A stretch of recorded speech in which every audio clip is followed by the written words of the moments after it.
time too. Damn you, Vince McMahon! You're talking to the Rolex wearing, It's my wife. diamond ring wearing, Let the Wookiee win. kid stealing, wheeling dealing, from Milwaukee, Wisconsin, limousine like, jet flying, son of a gun. And I'm having a hard time holding these alligators down.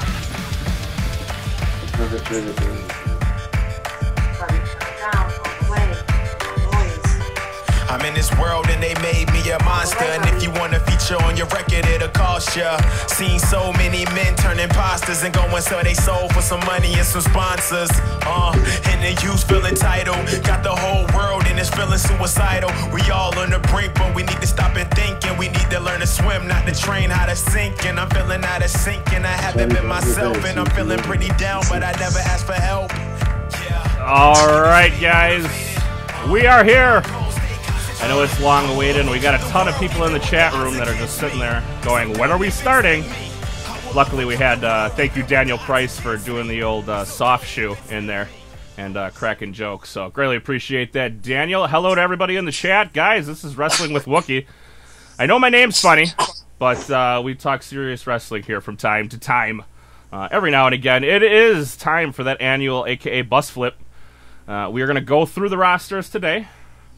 And we are going to, here's your options, boys. And I'm going to tell them their options, and then we'll go through introductions. You can keep them where they are. So you can say Raw, SmackDown, or you can send them down to NXT, or you can completely fire them all together. The choice is yours. Oh, and we'll see what we can make up with this. As usual, well, I shouldn't say as usual, as per whenever he feels like it. I have Kevin. Hello, what's happening, everyone? How we doing today? And as promised, guys, I told you we were getting somebody from Wrestling Soup. We got Mish. Hey, how's it going, guys? Glad to be here, man. Thank you so much for obviously doing the show. I didn't think you'd actually respond to me when I sent you the DM. You'd be surprised how many DMs I send out, and I'm like, whatever happens, happens. Oh, no, much love, man. I appreciate it. Thank you. So, guys, are we ready? This is actually quite the roster. I didn't realize when I said that we were going to go through player by player until I pulled up the roster and went, oh, God! It's a massive roster. Well, you forget people like, let me just Curtis Axel, Epico, Gold Dust, he's still floating around. Jinder Mahal's actually being kind of pushed. Titus O'Neil, he's useful. Yeah. So, I mean, that's your option. So we're going to pick out the best of the best and the worst and find out who's better suited for a porn movie. So, should we start? Yeah, man. All right. Yeah. We're going to start off with Big Cass. They're actually in alphabetical order for me. Oh, Big Cass, you got to keep. I mean, I think you even have to kind of keep him on Raw. He's kind of got a little train going for him. I think he's picking up steam, and obviously if they're in the middle of a supposed turn or a breakup between him and Enzo, you don't want to switch that over to SmackDown. I don't know. Maybe SmackDown could be the catalyst where they split him up, but I think at this point you go with the storyline and you keep the guys together until the storyline concludes. All right, I gotta quick address this. Jeremy, Mama Wookie's new toy was a DSLR camera. Regardless of the big black dildo in the regardless of the picture, it was just a camera. So some people are saysaying clickbait. Your eyes were deceiving you. Some people were saying clickbait. I say click worthy. It's you who had the dirty mind. So, so I am as well. I think Big Cass needs to stay on Raw. I don't know if his head could fit on SmackDown. So, Kevin. Yeah, well, Cass obviously is not going anywhere. He's not singing NXT, nor is he hitting the unemployment line anytime soon. It's just, to me, over the past, I would say, even recently, last 3 months... Kevin, fix your microphone. The wind is out of that sail. There you go. I'm sorry. The wind is out of that sail in the last 3 months. And it's disturbing because, we like the gimmick. Most of us like the gimmick. We like how they entertain us. In this day and age, entertainment is such a strong value with Vince McMahon. It's unfortunate, I think it's a good possibility he ends up on him and Enzo end up on SmackDown, though. Really? I think they... See, I've been thinking about that, too. I think that him and Enzo almost need a change. Because with the Hardys back...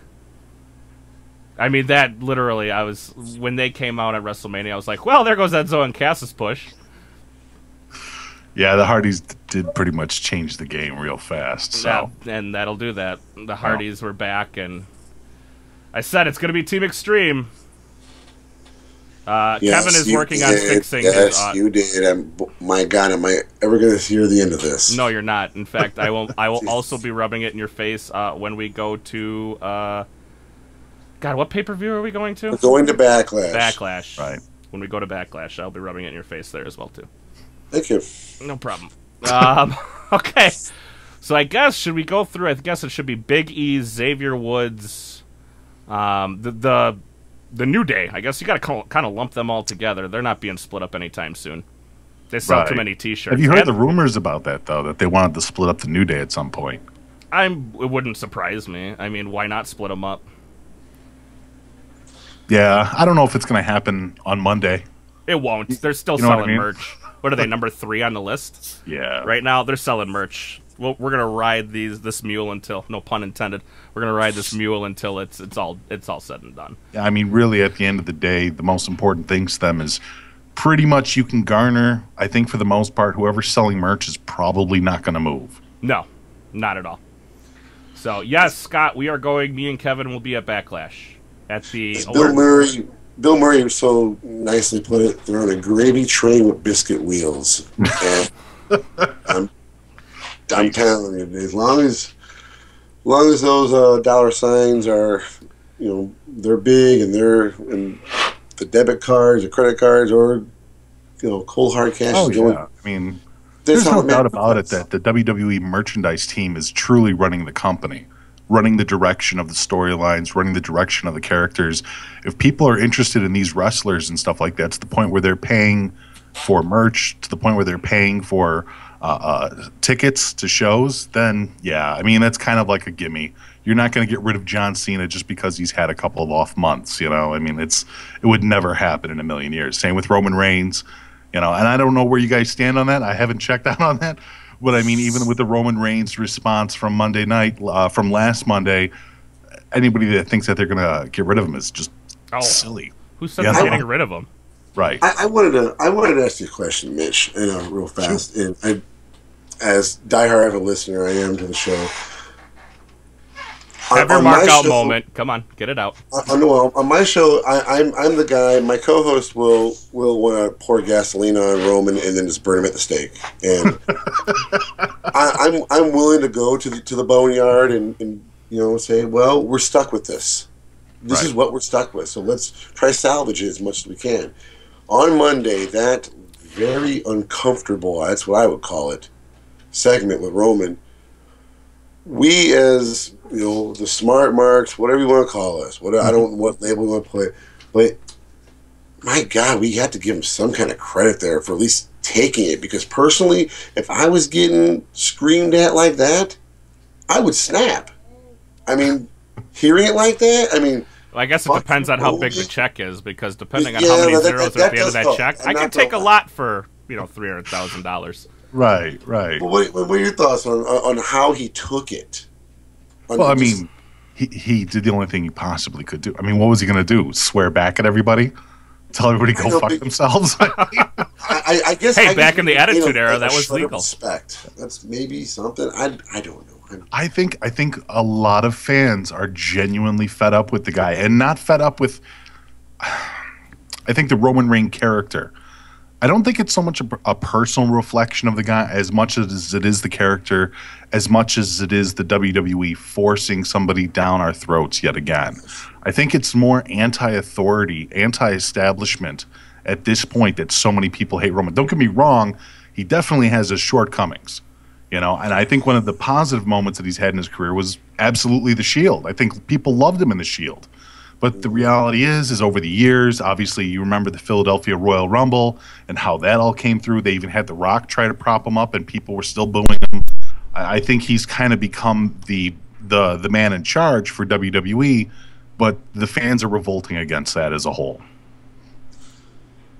Yeah, when I saw him up there I think for the first time ever dealing with Roman, I'm like, man, I kind of feel a little bad for him right here. I mean, and more like why do you feel bad? Okay, here's I the don't deal. know. Maybe it invoked some kind of emotion on me. I don't know what it was, but just it was still tears from Undertaker retiring. It's okay. That too, and that's another really good point. He did retire the Undertaker, a guy who's been around for a few years. Made a couple fans since 1984 altogether. If you take the whole Mark Calloway, yeah. I just. Kevin, don't shed any tears for Roman Reigns. I wasn't shedding any tears. His check is. Tears, but I was like, just my opinion was, damn, this guy is taking and taking it, and I'm sure the nice hefty check doesn't, dollars in the bank account for no one. Not making it worse. In his Skechers and his dad jeans, I get that, right. But me personally, you're swearing at me like that, and whatever, 18,000 That would people. be different, though. That would be different if you were standing, like, let's say at a bar or something like that, and 20 people around you are chanting "fuck you" or "go away." You know what I mean? That's a lot more personal. They're not assaulting Roman Reigns or Anoa'i the person. They're insulting Roman Reigns the character. You know what I mean? And it's like, at the end of the day, it's if Anoa'i left and went home to take care of his kid and stuff like that and put her through college, and nobody would care. Nobody would say anything negative about that. I mean, who's going to yell at him because he has a kid and he wants to take care of his family? Nobody. It's the idea of the character that's being forced on everybody's throats that people don't like. It's the push. I guess the whole thing is I am sitting here hoping. I was watching some old school NXT the other day, and Roman, I believe, was in there yelling at, he was yelling at somebody, "You want to be me, you want to be just like me, blah, blah, blah." Hopefully we get that Roman here in the future. I don't think we are, but hey, you never know. It's a good time to turn them heel if they choose to, though. I was going to say, what better time to do it other than right now? It is time. Should we skip the Big Show altogether since he's done? Yeah. I mean, he's going to leave whenever he wants to. He said this is his last WrestleMania. He said that like 6 months ago. Right. So sometime between now and next WrestleMania, he's boot scooting, boogieing, and going to go do whatever 7'10" guys do. There's a few guys on that list. Mark Henry talked about retiring a few years back. And I'm not even talking about the John Cena angle. I'm talking about outside of that. He talked about retiring in the next 2 years. So when the John Cena angle, which was a fantastic swerve, if you guys recall on Raw, the salmon jacket to it. But he's still there. He's still making a paycheck. So I think he's there more for just when we need you. We need a big guy. Throw a Mark Henry out there when 72-year-old Vince McMahon Alzheimer's kicks in, and he goes, "That Mark Henry, he's still around, right?" That's right. I swear to God, Vince still tries to send out The Rock from time to time. Go send that Dwayne Johnson kid out there. Sir, he's been gone for 10 years. Oh. That young upstart. Yeah. That dementia's really kicking in here. All right. Prison guard, some big boss man out there. Yeah, big boss man. Oh, God. All right, moving on. Bo Dallas. What do we do with a young Bo Dallas? I once believed in Bo Dallas. I did. I used to love Bad Boy Bo Rotundo, but those days are gone. And, the less and less that they use him, the less and less I see him ever attaching himself or endearing himself to the WWE audience. I don't even know if you could put him back down in NXT. I think, you know what? I'll be fair. I'll say that if they put him back down in NXT, at least he has a chance to reinvent himself, reinvent his character, and maybe endear himself to the fans down there. Noah says Roman has been drafted into the gas chambers.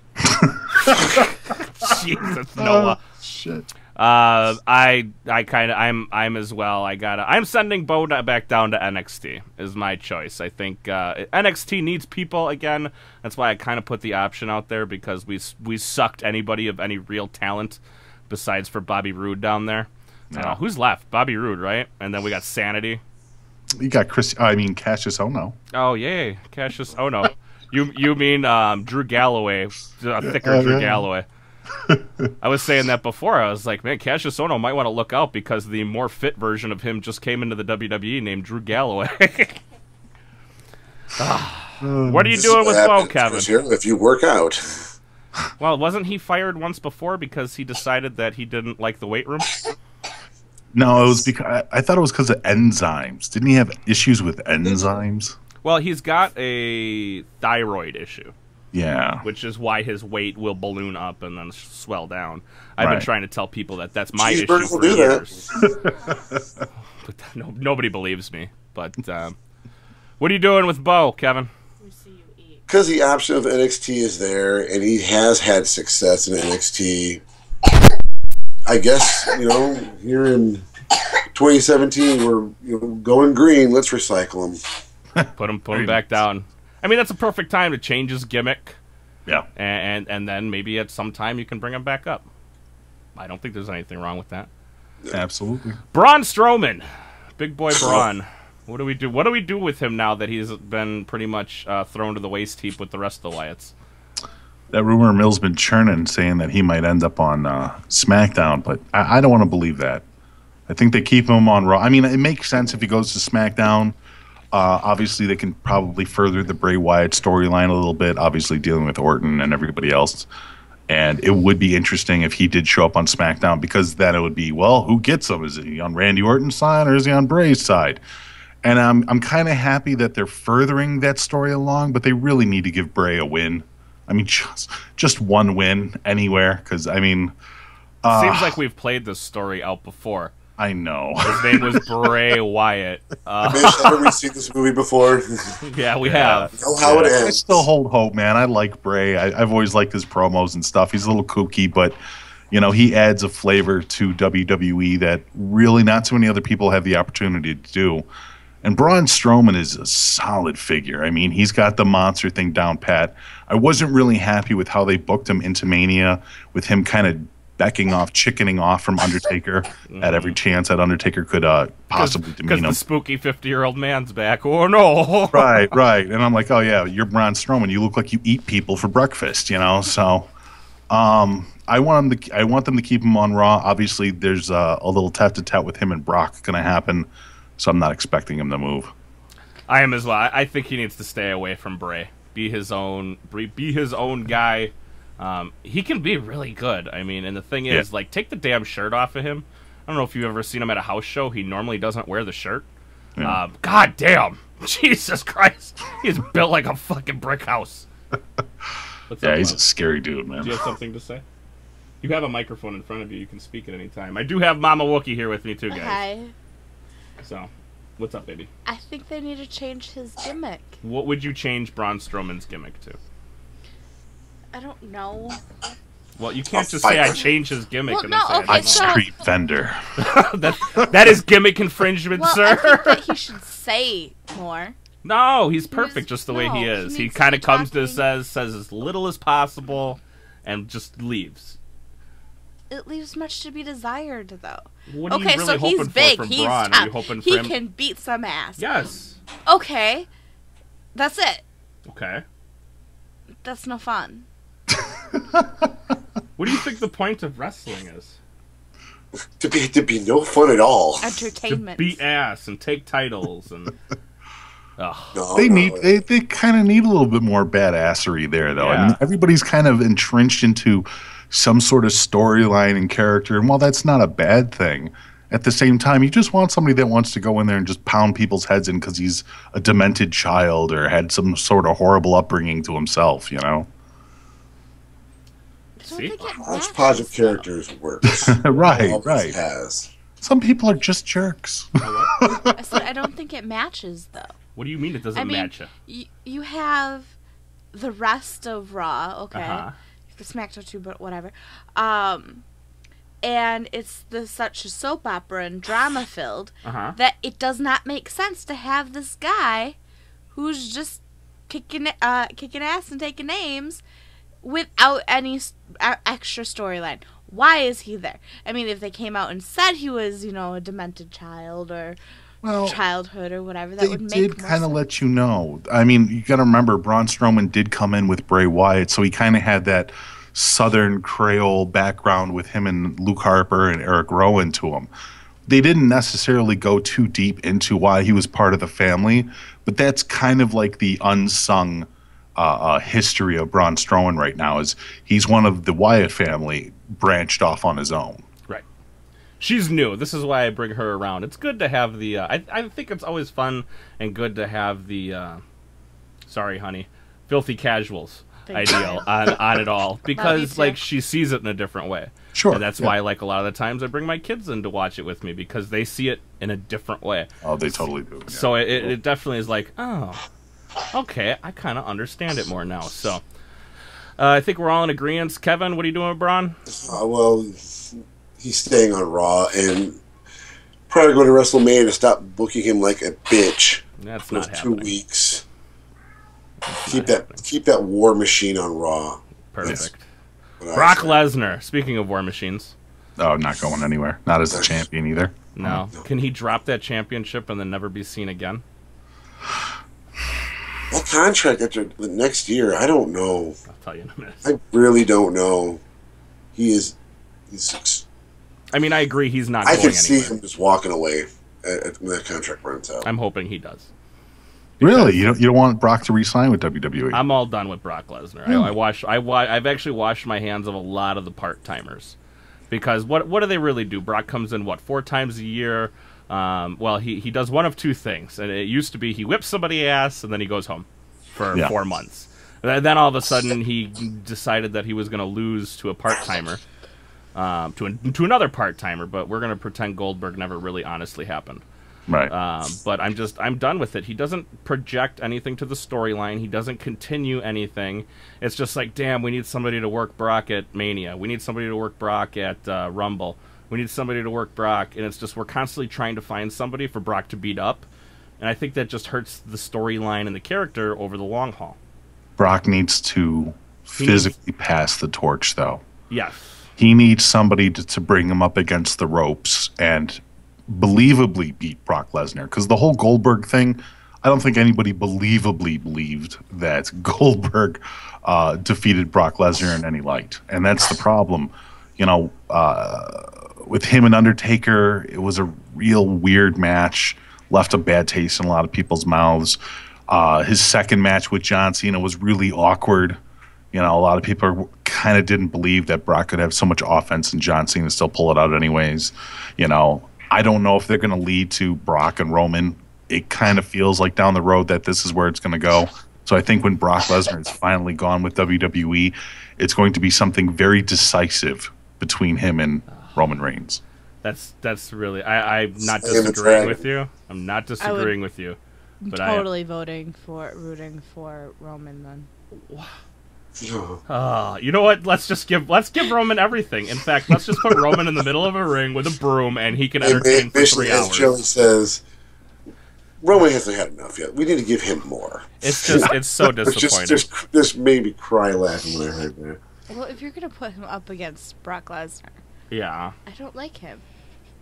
Nobody likes Brock Lesnar. He's a heel, honey. You and I always have this problem with heels and faces, and you don't understand. Well, I like some heels. You like Sparkle Crotch. I like Kevin Owens too. You like Kevin Owens, okay. But I remember at Fastlane, you were not a big Kevin Owens fan. No, you were too busy playing your Sasha Banks rings. Yeah, this is true. All right, anyways, moving on. Cesaro. What do we do with the Swiss so superstar? Was your wife. Do we keep Cesaro as a single entity, or do we finally admit that him and Sheamus are a thing? I think we have to admit him and Sheamus are a thing. I think you have to. I mean, how long has it been now? Yeah, it's been. Was that Survivor Series that they kind of? Yeah, it's been a while. Yeah. I mean, now they're coming out in matching outfits now, so and stuff. So yeah. That's painful to think about. You know what? They're okay on Raw because they're going to be fodder for the Hardys. Do you think the Hardys are going to continue on this wave? I have a feeling 30 days, not this upcoming pay-per-view, but the next, which I don't know what that one would be. Is that Extreme Rules, Kevin? Payback. No, not after Payback. Oh, I have no idea. Oh, whatever the next Raw one is, they're dropping those titles, and they're going to have a Bubba Ray and Devon Dudley-like run. Well, I mean, it really depends on if WWE gets a hold of that broken gimmick from the Owl Company. You know? Owl Company. The Owl Company. Fuck that owl. Yeah, you know what? And good for them, too. You know, if WWE is backing Reba Sky and the Hardys on this, that broken gimmick will make WWE a lot of money. I'm like, collectively, and I made a joke about this during the WrestleMania recap, but I'm like, when WWE, when the merch team saw 70,000 people doing the delete, you know, they collectively had an orgasm right there. Just all that money. All that money just sitting out there. Yep, exactly. So, I mean, I know people like Team Extreme and stuff like that. I don't think that's going to last very long. I think it's going to last until that I hope not, because one of them's going to die if they continue to do Team Extreme. Yeah, Jeff just came right out and jumped off a ladder for everyone. It's like, oh, welcome back, Jeff. Try not to die, please. Thanks. Well, at least he's doing it in front of, 70,000 people as opposed to the 300 he did it in front of the week before. Yeah, that's so sad. Does he just have a death wish? That extra zero in your paycheck really makes it better. Yeah, it'll add up for more Adderall later on. There you go. So I got a question for everybody. What's the over-under on Jeff Hardy getting a wellness policy violation? 3 months? Should we set it at 3? I don't know. It depends on them zeros, man. It depends on getting some designer drugs now. You can hold that hunger back a little bit if there's more zeros on that check. All right, I'm going to skip over Chris Jericho because we know he's leaving for Fozzy and whatever else he's doing here later on. Curtis Axel. He's still around, I guess. Who is he? Exactly. Who's he? That's the point. Yeah, what do we do with Curtis Axel? You know, I would personally get rid of him. I'm not a fan of his. However, I do recognize that he does have more than just a smattering of fans. A guy like him needs to go down to NXT once again, endear himself to the fans down there, reinvent himself, and then maybe get pulled back up into the roster. I like that idea, actually. I was just going to fire him, but I like your idea better. I'll send him down to NXT as well. Kevin? I was a big Joe Henning fan coming up. But he's not Joe Henning. I know, but I this is one of those lineage things here, Wook, where I know. I think of his daddy and his grandpappy, but boy, he's been relevant since he was a Paul Heyman guy, and that was a while ago. We're talking 4 years ago, 5 years ago. His age is high, too high now. I'd say fire him. Do you think, Kevin, that they could maybe reinvent him into the next Mr. Perfect? Do you think they could finally do that? Which, not just you, but a lot of people wanted him to be the son of Mr. Perfect. And he never gave us that for whatever reason.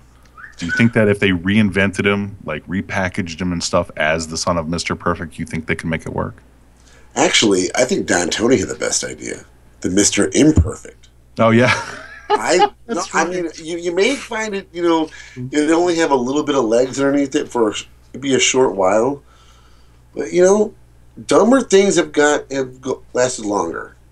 Dumber things. And, it's kind of, not kind of, it is playing off of his dad. It's just the opposite way. And it'd be fun. He'll have some notoriety that he hasn't gotten yet.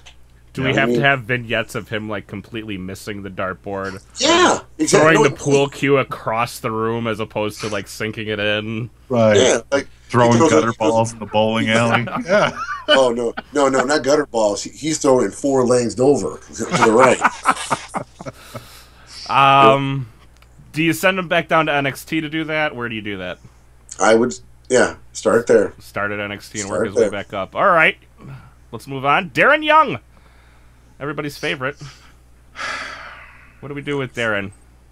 He's controversial. You can't fire him. Why? Well, because of the injury. You cannot fire Darren Young. It's a horrible reason, though, because you know what? If there were no other situations, he's gay. Right. If he was not gay, and I hate to say it like this, but I think they would have fired him a while ago. I would agree with you. That's cute. You're Who is he? I'll find a picture of Darren Young for you, honey. Do I know him? He's black. It's like Probably he's the not. Black John Cena. Yeah. He looks just like John Cena, except a little bit darker of a pigment. Yeah.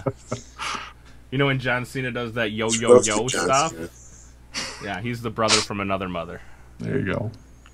Okay, we did Enzo already, but what are we doing a flip with Enzo? Are we making him just a mouthpiece for Big Cass? Well, I mean, if they eventually split them up, I mean, I don't think they get rid of Enzo. Enzo has, good charisma and stuff like that. He's endearing to the audience and sells merch. Can't get rid of him. So I don't think you just can because fire. you have a sex What fantasy does with he do Enzo. after that? He's entertaining. You just like him because Yes, he is pretty. you have certain sexual Enzo is fantasies. pretty. Dude, He is I don't pretty, know. and he goes into my fantasies, yes. But he is entertaining nonetheless. Yes, he is. He's fun. This is why I bring her around. That's why it's called a fantasy. when you talk about we went when we went to Fastlane, she's like, "Where's the Enzo merch?" Like just rubbing her hands to get. Where is it? I'm buying one. She ended up buying Sasha Banks rings, but whatever. Everybody's favorite. I'm looking at this one because I think we kind of all agree on Enzo. Kind of moving this along. Epico. And we can lump in Primo. It's a 2-for-1 sale today. Yeah, that's a freebie. See you guys. Okay. Yep, and I think we're all on the same page. Goodbye. Some of those vacations that they're trying to sell, Go start that career as matadors. That's as right. you were once. Well, what they've been matadors now. They've been the Puerto Rican Tourist Bureau. Right. What else were they? They were a lot of things. They With were. Roosevelt does. Oh, that's... Yep. Well, they used to come down to the ring on bicycles too, right? I thought they were... Weren't they part of that was Chavo's? super crazy. That was in Mexico. Super crazy. No, they came down on lawnmowers. Yes. See the rings. No, That was when they were I with think Chavo, Epico, wasn't it? Didn't Epico? Ah, man. Hunico came Hunico. down in the Oh, bike. okay. All right. What? Yeah, I'm these gonna are try my memory there. I had to really work for that one. Yeah. You guys want to see the rings? There they are. One says legit. One says boss. We broke one already. Oh, nice. What how are much- they? Are they plastic or are they actual? No, metal? they're metal, but they're cheap metal. One broke already. was It's the almost. soldering. Let me see it. It's It looks soldering. like. Oh, it's just the soldering. I can solder that shit. Nice. But yeah, they were real cheap. They broke the same night that we bought them. Oh no. So she was not overly happy. It was what Yeah. it was. Little super glue. Ah, Were they Yeah. pricey? Like I don't even know because They're I like didn't. $15. Oh, They okay. were 10. Oh, they were 10. Yeah. What was 15? Her necklace or her glasses? Don't remember. I don't know. I wanted a title belt. You told me no, so whatever. Yeah. Come on, we don't have an If they extra. donate, you can get a title. Oh my god. All right, Finn Balor. What's going on with Prince Devitt? Oh, he's got a long career ahead of I him. know He he's just got came a. back. Does he stick on Raw though? Yes. Yes. You'll Yeah. still get your crotch shot on SmackDown. Don't Oh, worry. no, I know. Jesus Christ. I'm more of a fan of how Raw does things than I am of SmackDown. I just had a small seizure. What are you doing with Finn, Mish? Finn makes the girlies scream. Oh, You yeah. know what I mean? He's a sex icon for the ladies, and at the same time, he has the respect from wrestling fans. It was really tragic that WWE lost him for almost, A year almost. for almost a year. Yeah, literally a year. And now Especially how that they bringing him up too. oh, I know, and he had the title too. What a horrible way to lose it, So it's good that he's back on Raw now, and we can restart what they planned on doing with him last year. Kevin? Yeah, well, I love Balor. I kind of think that Balor is the backup plan if this horrible taste in everyone's mouth of Roman just continues or gets worse, that they have a contingency plan set up, and his name is Finn Balor, and he's an underwear model for the. I can see that. Oh, Jesus. I mean, he humps the ground when he comes out. I mean, what more do you need for women and for gay men too? I mean, hey, each his own. I'm not judging you, but hey, and you both are right. In the ring, he's fantastic. There's there's nothing he does in a wrestling sense that offends me. I just would love to have seen a heel turn on Monday. Let me ask you guys a question on that then real quick before we move forward. What are the chances of the Balor Club coming out? Do you think it happens sooner or later? Just going to ask that. Oh, very cool. I don't think the Balor Club happens at all. Really? Vince doesn't own it. That's the problem. We've seen time and time again. No, he doesn't own the Bullet Club. He doesn't own the Bullet Club, but do you think that's too close for Vince to go forward with? Well, they've already sold Balor Club merchandise. That's true. That's true. That's the only reason I've kind of stuck with my guns on this one is because it's like they've already made money from it, you know. And I just don't know. I mean, I guess they could always just, you know, hey, thanks for the free money, but yeah. I would love to see the Balor Club form. Obviously, we kind of heard AJ is going to Raw, which fuck you WWE, because I'm going to a goddamn SmackDown pay-per-view and AJ won't be there, but Nakamura will be. So yeah. I'll sit tight. And, is that for certain that AJ's not going to be there? We've been talking about AJ moving to Raw for some time now. AJ makes too much certified. AJ makes too much money for him to be on that little pittance of a show that happens on Tuesday nights. So AJ's going to Raw. AJ, but if the Balor Club, does AJ take a back seat to Finn? Is AJ the main guy? See, I think that's part of the storyline, though, too. I mean, eventually there's going to be a turn from one to the other. That's coming. Well, he wants that. He wants Finn and AJ fight? Partner up. What if they Well, that's what we're talking about right now in the forming of the Balor Club. Well, I just asked you Finn what the Balor Club was, and AJ. you gave me a finger. That's what I think she means. Oh, if they become they're too big to be a tag team. Both those guys are too big to be a tag team. Well, they'd also have Anderson, Gallows and Gallows. Yeah. So, I love me my Gallows and Anderson. I know everybody thinks they're, stupid, but I love them. Huh? What? Is that the doctors? That is the doctors. That's amazing. That's how she remembers them, because she loved that segment. Or in my words, they look like Nazis. They don't look like what does a Nazi exactly look like? Carl Anderson and Luke Gallows. So, if you needed any visualization, there you go. I'm sorry. I still don't understand. They look like Nazis. Like, if they came out with swastikas on their arm, I could be like, all right, they're Nazis. But like, there's no definite. Is American History X. There's no definite look to a Nazi. No. I think he means they look more like skinheads. Okay, so they look like neo-Nazis.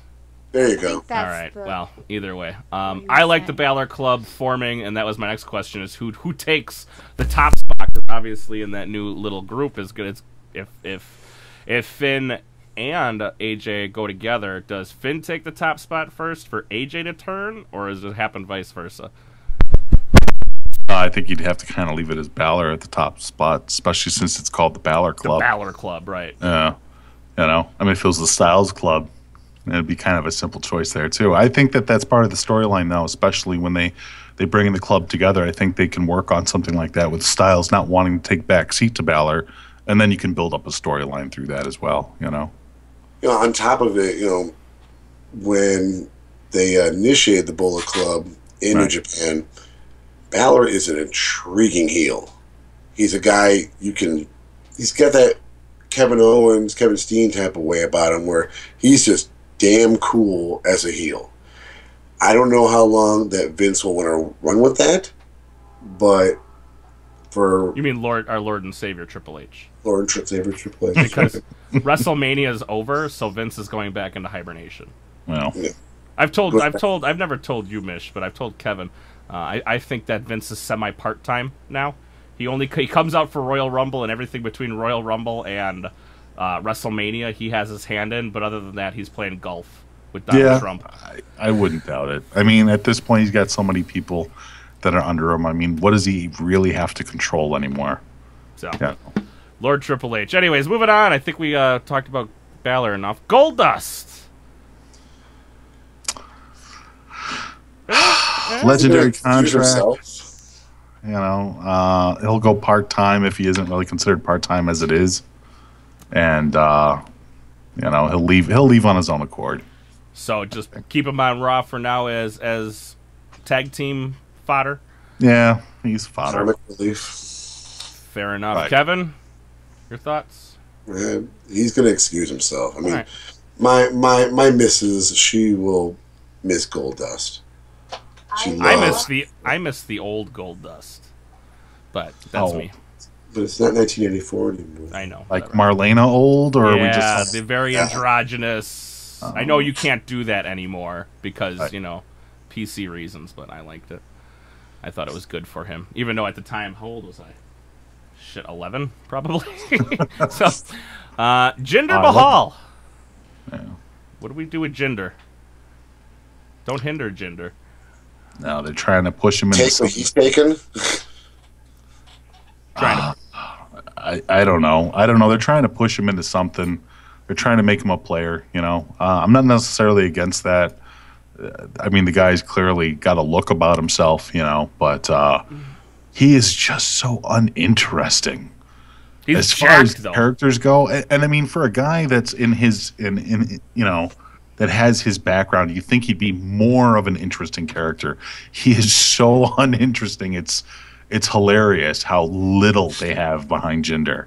So I don't know what they do with him. Honestly, if they moved him to SmackDown, I wouldn't be surprised. I mean, if they're doing 5 picks on each show, he would totally be number 5 or 4, because 5 is going to be a big reveal. But, yeah. I think we moved Jinder to SmackDown. Yeah. I think that's where he needs to go. We can get him into something down there, and then when he's ready for the big time, which will be never, we can move him back up. Totally agree. Carl, well, we'll just say the club. Carl Anderson and his cohort. Oh, they stick with Balor. You're just sticking him with Balor. Kevin, you sticking him with Balor? Yeah, I like that idea. Perfect. Your favorite, moving on, Kevin Owens. This is wrestling, fuckface. Nothing on that one, Kevin. I don't think I need to say anything. He's the best heel in the company. I think it would be a fantastic move if they switched him over to SmackDown. Mm-hmm. And I don't even mean that to like degrade the guy, but I mean, with all the new people coming up on Raw right now, with the new focus on Raw with Finn and everybody else and Roman's place within there, I think Kevin Owens is going to get lost in the shuffle, especially without Chris Jericho there. I'd rather Kevin Owens go somewhere where he can be appreciated as a top guy.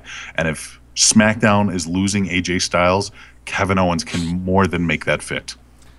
I agree. Kevin goes to SmackDown. That's one of my picks to go over to SmackDown, and I think they will. I think you're just going to see a U.S. title, IC title flip-flop. You're just going to see Dean Ambrose come up. We could reform the Shield because everybody's, getting wet for the idea of the Shield reforming. And then you move Kevin Owens down to SmackDown where he can actually be a prominent player instead of, like you said, getting lost in the shuffle of the 9,000 people that are on Raw. Kevin, you keeping your brother in Raw or SmackDown? My Kevin brethren. Your Kevin brethren. Your initials, No, brother. well, I'm in the words that you both just said. It's hard to argue that. I just want the U.S. title to mean something. I know it won't. I'm more than aware of that. You had to flip-flop to SmackDown, I guess. I'm fine with it. I mean, he's going to be... I think he has a better chance of being bigger than life on SmackDown than he does on Raw right now. I agree. Because it just seems like Raw is whoever we feel like throwing out tonight. That's going to be the big guys tonight, and then maybe you see him next week. It's the new shiny toys. Yep. Especially, I mean, look how many people you just brought up. Everybody that's returning. I think you're going to have a heavy focus on the Hardys, heavy focus on, I almost just called them the Mechanics. I'm totally drawing a blank. Who am I thinking of? The Revival. The Revival, thank you. I had Mechanics in my head. Mike and the Mechanics? Yeah. Well, do you remember when they were the Mechanics? The worst gimmick ever? Yeah, they were literally like Mechanics, and then they switched them to the Revival. I just think he's going to get lost in the shuffle, and then that U.S. belt, they've done a decent job elevating the IC title, so it's time to move it back to Raw. And so it can be devalued. Well, the what do you consider the U.S. title right now? Oh, that's the completely death different. title. That's the title of I'm leaving soon. Like, I mean, look who's had it. Who had it before? Oh, Roman had it. He's not going anywhere. Never mind. Titles don't mean as much as they used to, though. Not even as an overall, because I mean, once upon a time, the titles used to actually dictate, you know, where merch was being sold at. Like, you sold merch for the champions, but nowadays the fans pretty much decide who they want to buy for. You know, even if one guy only has one shirt out there, if that shirt keeps selling out, WWE will make more. As far as the title of what it means to lineage, you know, that's debatable at best. I mean, you can come from the Jim Cornette line of thinking where it needs to be pure, it needs to be held by actual champions, by people that deserve it, or you can come from the WWE merchandise line of thinking, and the title is just there to highlight who they want to, you know, who they want people to spend money on. Fair enough. I like that line of thinking. That's an old school line of thinking that I think a lot of us I've forgotten about, even so. Mark Henry. We've talked a little bit about Mark Henry, the strongest man in the world. Is he just? He's just. I mean, I think we can all agree they kind of just use him when they need him. You know, Andre the Giant Battle Memorial Royal. We need a big guy in there to cower away from Braun Strowman and Big Show. You know, I think he's more of an ambassador now, right? Absolutely. Okay. It's a good word for it. It was actually during WrestleMania week. I thought it was kind of funny, and it was one of the stories that really wasn't highlighted by anybody, but during WrestleMania week when they were down there in Florida, Mark Henry apparently was leading a charge to educate veterans and to get them schooling as well as clothes and everything else. So pretty much American veterans, Mark Henry was out there by himself underneath the WWE flag or whatever, helping out all the vets getting education and getting clothes and food and everything else like that. And not once, nowhere did I see anybody report that. Like, the only way I found out was because I followed Mark Henry on Instagram. That's how sad that was. It's like, really?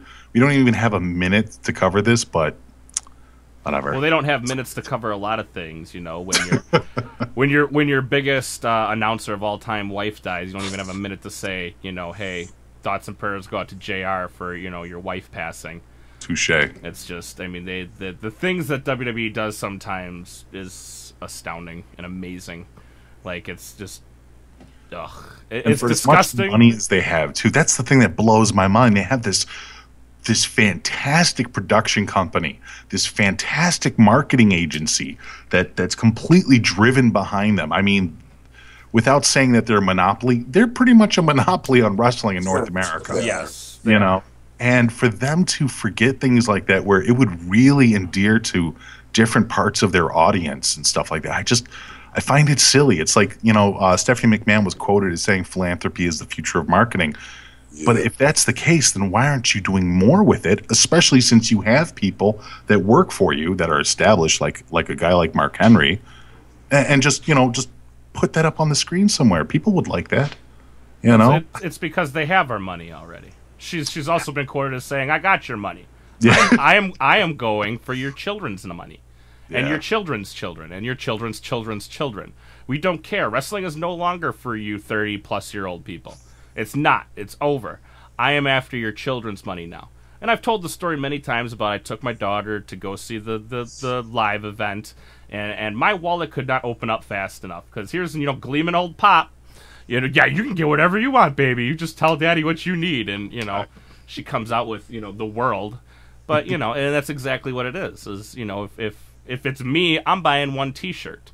If it's me and my daughter, I might buy one of each at the booth. You know, there's a good shot. As my wife glares at me. All right, R-Truth. Moving onward.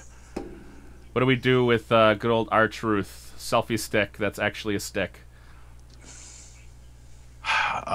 Is there anything to do with them but what we already are? Yeah, I mean, once again, he's just a guy that's kind of stale, sticking around for, you know, just to take the loss with Goldust. Next time Pokemon Go or an app there like it comes out, they can promote that or get their, you know, SEO in line with him going across the ring looking for Pokemon. Exactly. I'm sorry, I loved that segment. I know a lot of people were like, that's the dumbest segment ever.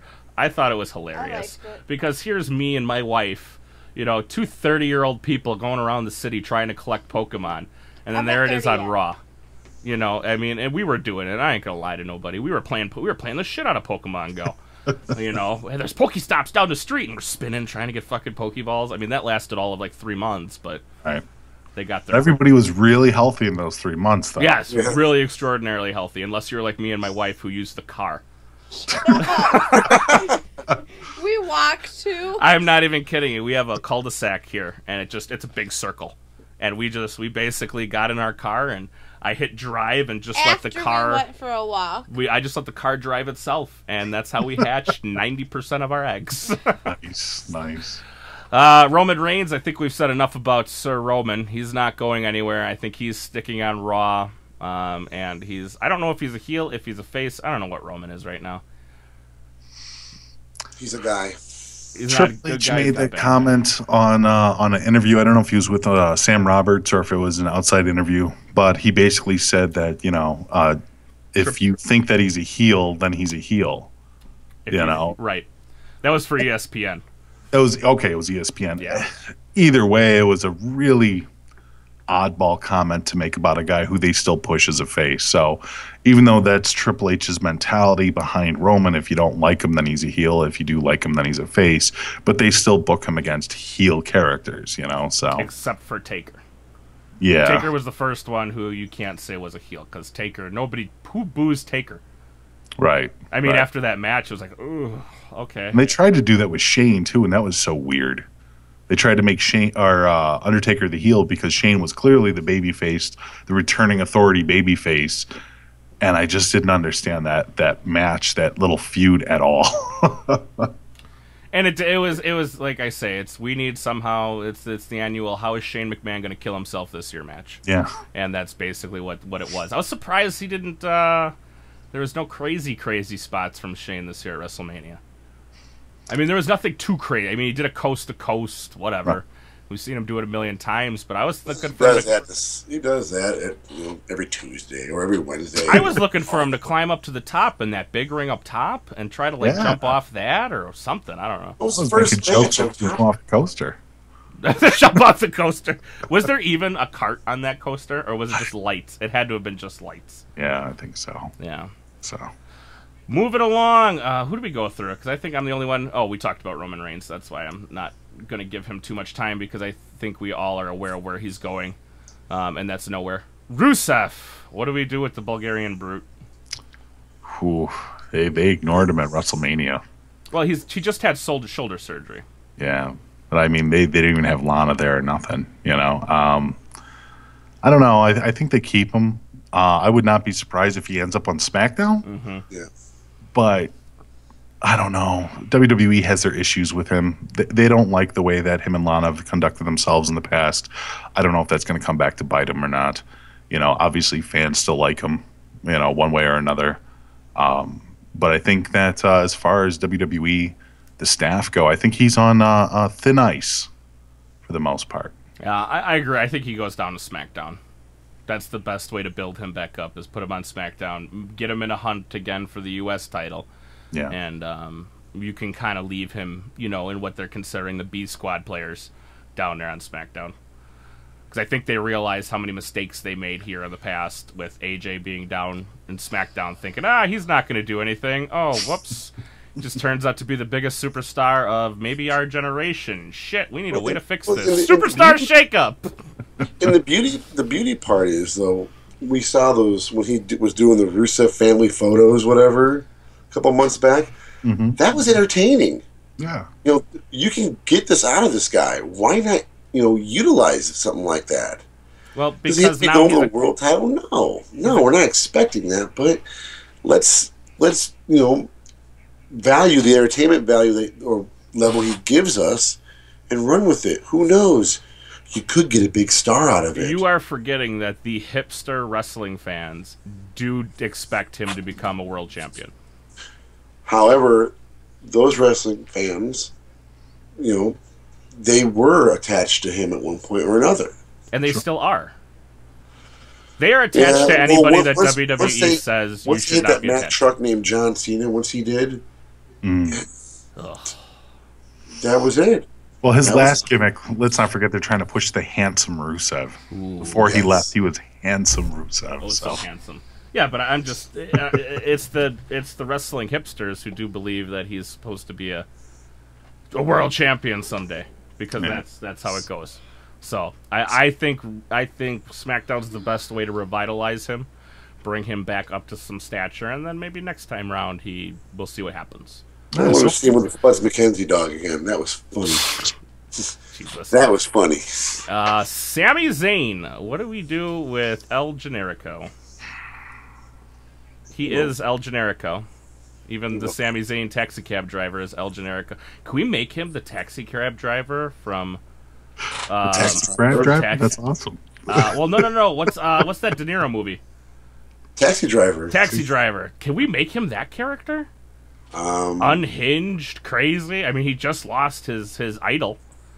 Isn't that supposed to be Gene Evans? Maybe Sammy's loses it a little bit and kind of goes off the edge. He needs something, man. He's so vanilla. I can't do much more with Sami Zayn. I don't know what to do except put him on SmackDown. He's got the personality of cardboard. Joey would hate that I say this, but I would say put him down on NXT. Oh, I like that idea even better. You know, I think he would be a better foil against Bobby Roode. I forgot about my own rules.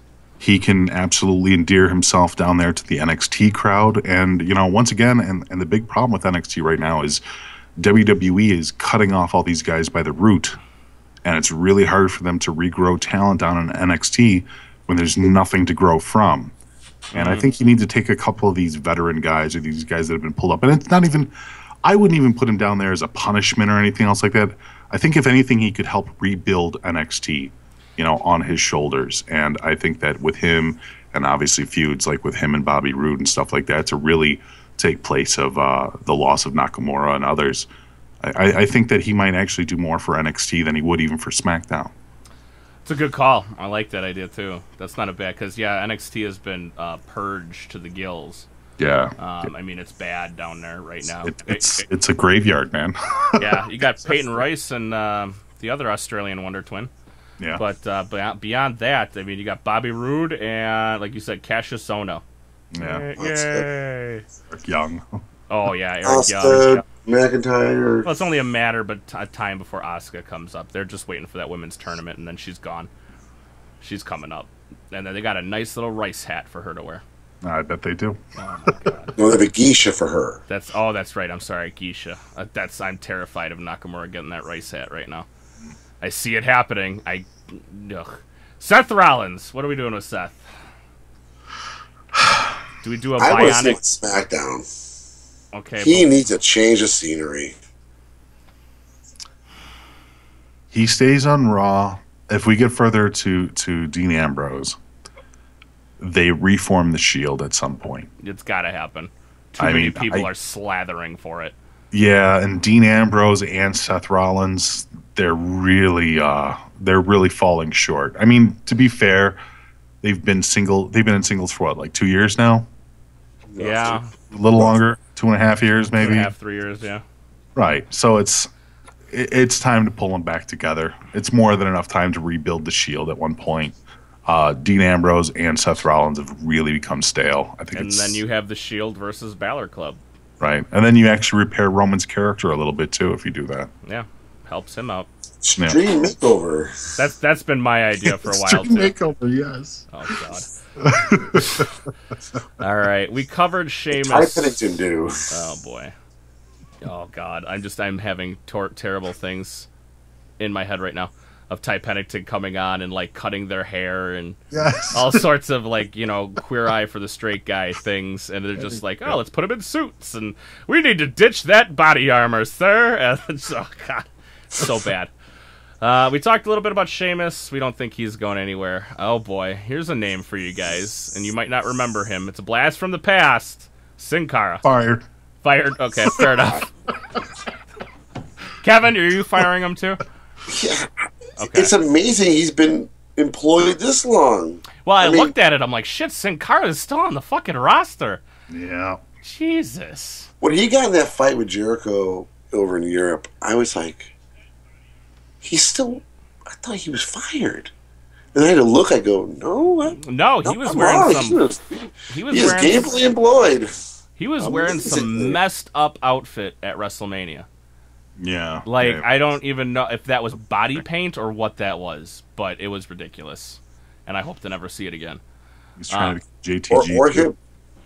He's trying to be who? JTG too, man. He's just sliding under the radar. You know? Oh, Jesus. Oh, speaking of sliding under the radar, Titus O'Neil. Can you fire Titus O'Neil without a giant backlash in the current community we live in? I think you can. Do you think it just comes to the point of Titus O'Neil? Who the fuck is that? And then people are all Googling it to find out who the hell Titus O'Neil is? You know, Titus O'Neil, I don't think he can give anything to SmackDown. I think his character's been exposed enough. I think he's given us his best. If you put him down in NXT, I don't think he adds anything down there. I don't think there's anything left to pull out of him that we haven't seen yet.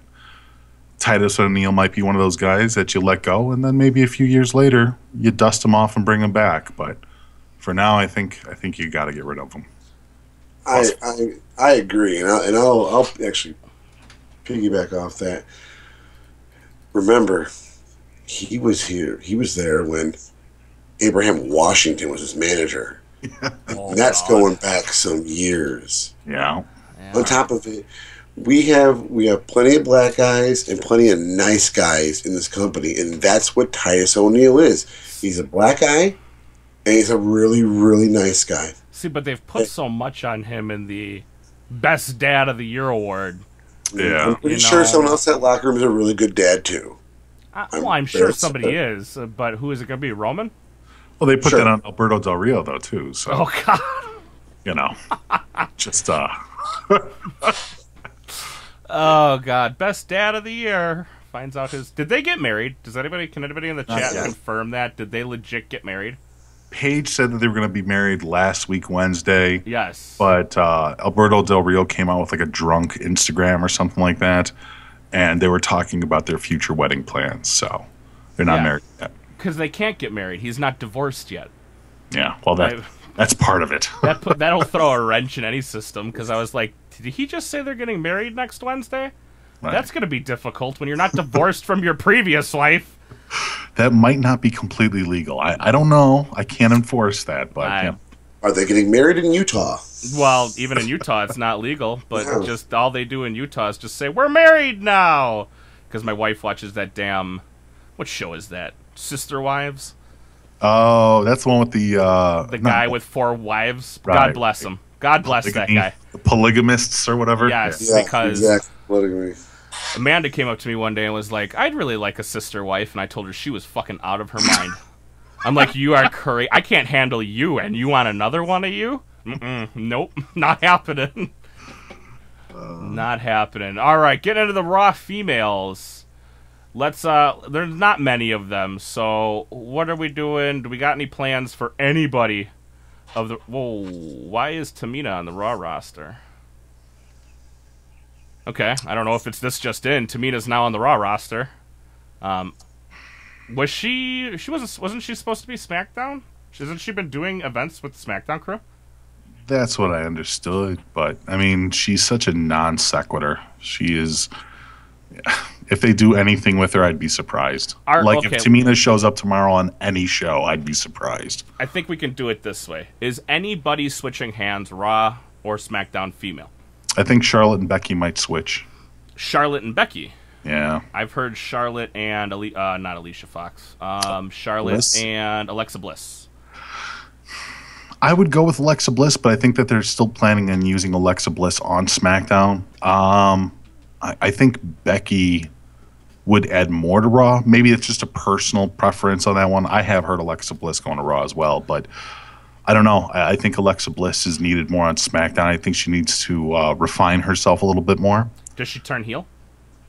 Alexa Bliss? No. I'm sorry, Becky Lynch. Does she turn heel when she moves to Raw? No, Sasha does. Sasha's the one turning heel, and we just add Becky. Right. Does that leave us... I was just going to say, does that leave us heel heavy on SmackDown? And it doesn't look like it really does. got Carmella. Well, Carmella's, I don't even know what she is. She's got the old ball and chain right now. Eva Marie is no longer there, so that doesn't matter.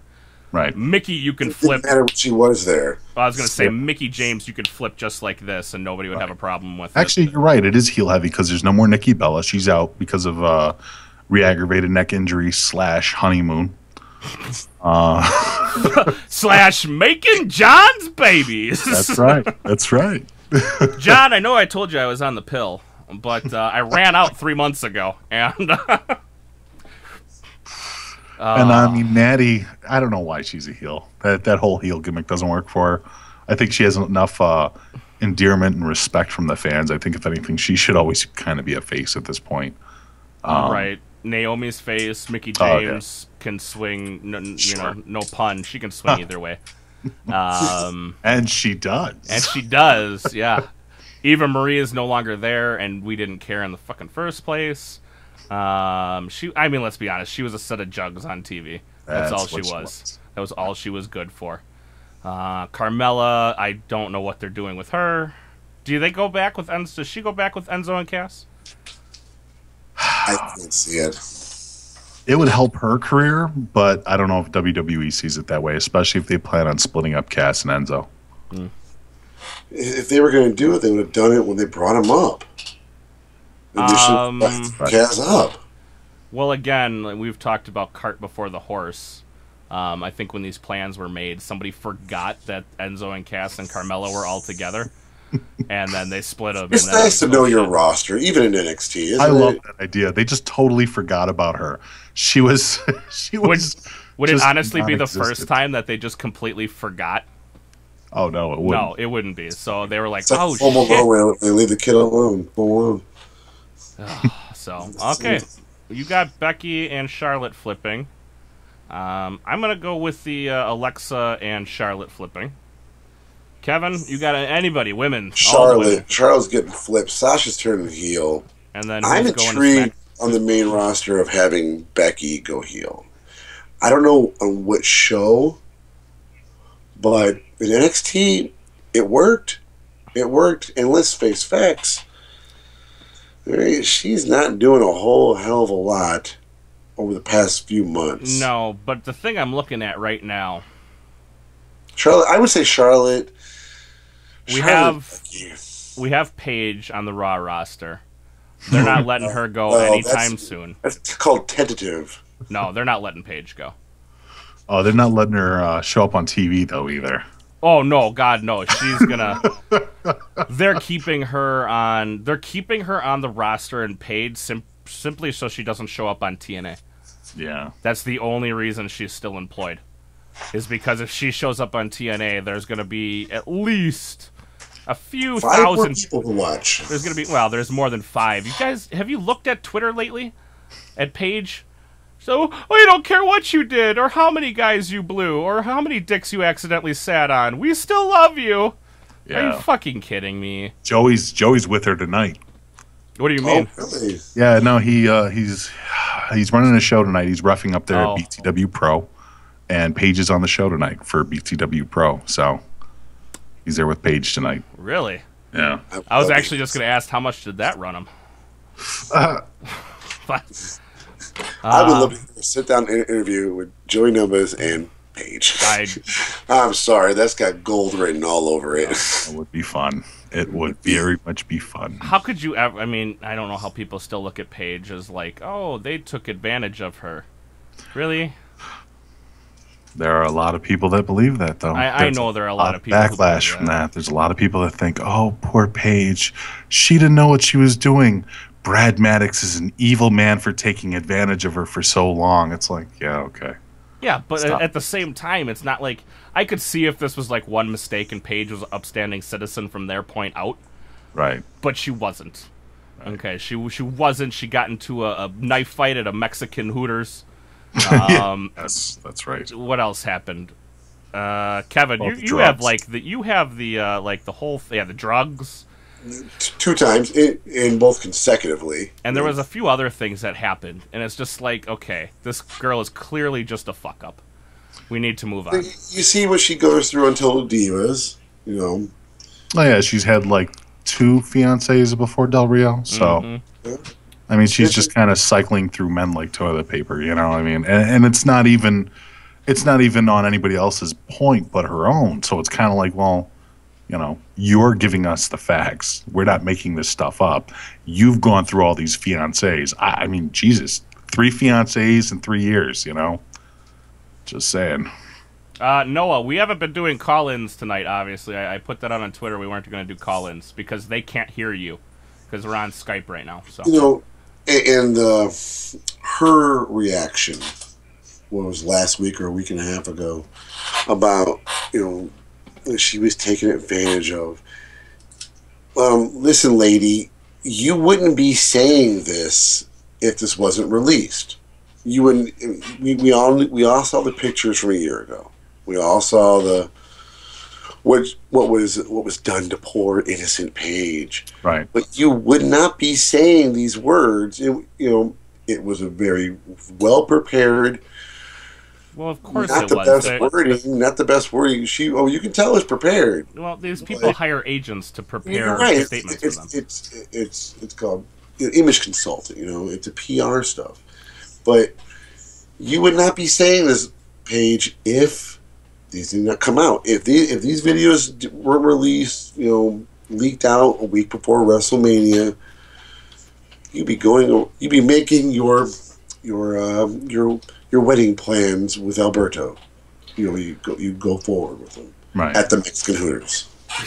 All right, enough on Paige's future movie career. Let's go to the SmackDown roster. Dean Ambrose. I will give you mine first. He's going up to Raw. Surprise, surprise. I know everybody's shocked. Everybody hit the floor right now. I think Dean Ambrose is going to Raw. He needs a shot in the ass really bad. Absolutely. Absolutely. Kevin? I'm, you know, if it can get a little more in intrigue, I should say, into Raw, and if they are gonna revisit the Shield idea, they're going to. Then I'm for it. Then I'm for it. Because on top of it, Dean needs out of there anyway. He needs a breath of fresh air. Kevin, go for it, man. Yeah, let me throw in a funny idea here too, because here's an idea that WWE hasn't really done, at least not that I know of. Maybe somebody can correct me, but what if there's a match between Kevin Owens and Dean Ambrose, and somehow they switch the titles? Wouldn't that make them both have to lose? Double DQ with titles on the line? And then they just flip-flop. And then they flip-flop. Wouldn't that be weird? I don't know. I'm just thinking, here's something WWE hasn't done yet, and they're really into things they haven't done yet, so... it's that whole never say never thing, because you know it'll probably happen one day. But I think he's going to Raw. He's going to Raw. KO's coming to SmackDown, and then there you go, transformation complete. You can sign your ex and have fun with that guy. Because Dean needs another change of scenery. He's awful as a champion. He's so boring to watch in the ring. And then you pair him with Baron Corbin. Yeah. What is he, Kevin? Wrestling NyQuil. I mean, that was just a shit match. Here's my analogy. Is he next, by the way? Because I think he's probably next. He's coming up, yes. Okay. Baron Corbin is like wrestling date rape. You were watching a match, and you have really good intentions because this guy's got a look. He's a big guy. You think, okay, this guy might be pretty darn good. Right. But then you're seeing it, and you're like, this is horrible. Or his promo's horrible. It's like the girl, after her whole experience in the shower, in the fetal position, crying with the shower water pouring all over her. That's what I feel like I have to do after watching a Baron Corbin match. It is horrible. Just rocking back and forth in the shower going, yes, it was over. I wish it was over. He only beats me because he loves me. He only gives me terrible matches because he loves us. How dare you, Kevin? How dare you? Did you not hear he is the most metal athlete of 2016? God. He likes baby metal. Yeah. And he's a really big fan. I just totally forgot the name of the band. They popped up on my Spotify today, which was funny. Avenged Sevenfold. Yeah, Avenged Sevenfold. He's a huge fan. Yeah, he likes Korn too. Oh so. God, that somehow makes it even worse. The guy. See, the problem here is, Mish, that young Wookie here he's a supporter of one Baron Corbin. Now a closet supporter. Now let's be fair. Let's be fair. I think eventually Baron Corbin could give us something. Now it's the same hope that I've had for people like Mojo Rawley, the same hope I've had for Eric Rowan. I mean, the list goes on and on. I know in my heart of hearts and my mind of minds that eventually I'm just going to go, man, fuck that guy. I'm done with him. I'm still hoping that Christian finally gets that push that he's been looking for. One more match. Baron Corbin, oh man, that is a bitter pill to swallow. You can't get rid of him. Honestly, I would rather see him down in NXT. I don't think he was ready when they pulled him up. I know that they like his size. They like the fact that he's got the Golden Gloves background. They like the fact that he's the most medal athlete. But I think for the most part, the guy, oh my God, he delivers a promo like a fucking porno line. It's just god awful acting, and it's not getting better. His look needs to be refined. If he wants to be this big lone wolf badass, they need to work on that because he still looks like a giant baby. He's got a baby face. He really does. It's kind of hard to take somebody. So if we shave him and then zip his hair, just skin it. Yeah. Could we? I'm just saying. Does that help? I don't know, and that's just the thing. Is I don't know what it's going to take to fix Baron Corbin. All I know is that what they're presenting to us now. Well, they need to get rid of that. They need to get rid of that light bright entrance. Yeah, light bright step on dot stand. Production, man. Production has been up and down this year. Let's be honest. Mm-hmm. Nia Jax, usually I pronounce her Nia, but Nia Jax has the worst entrance music out of all of the women, and maybe even most of the men too.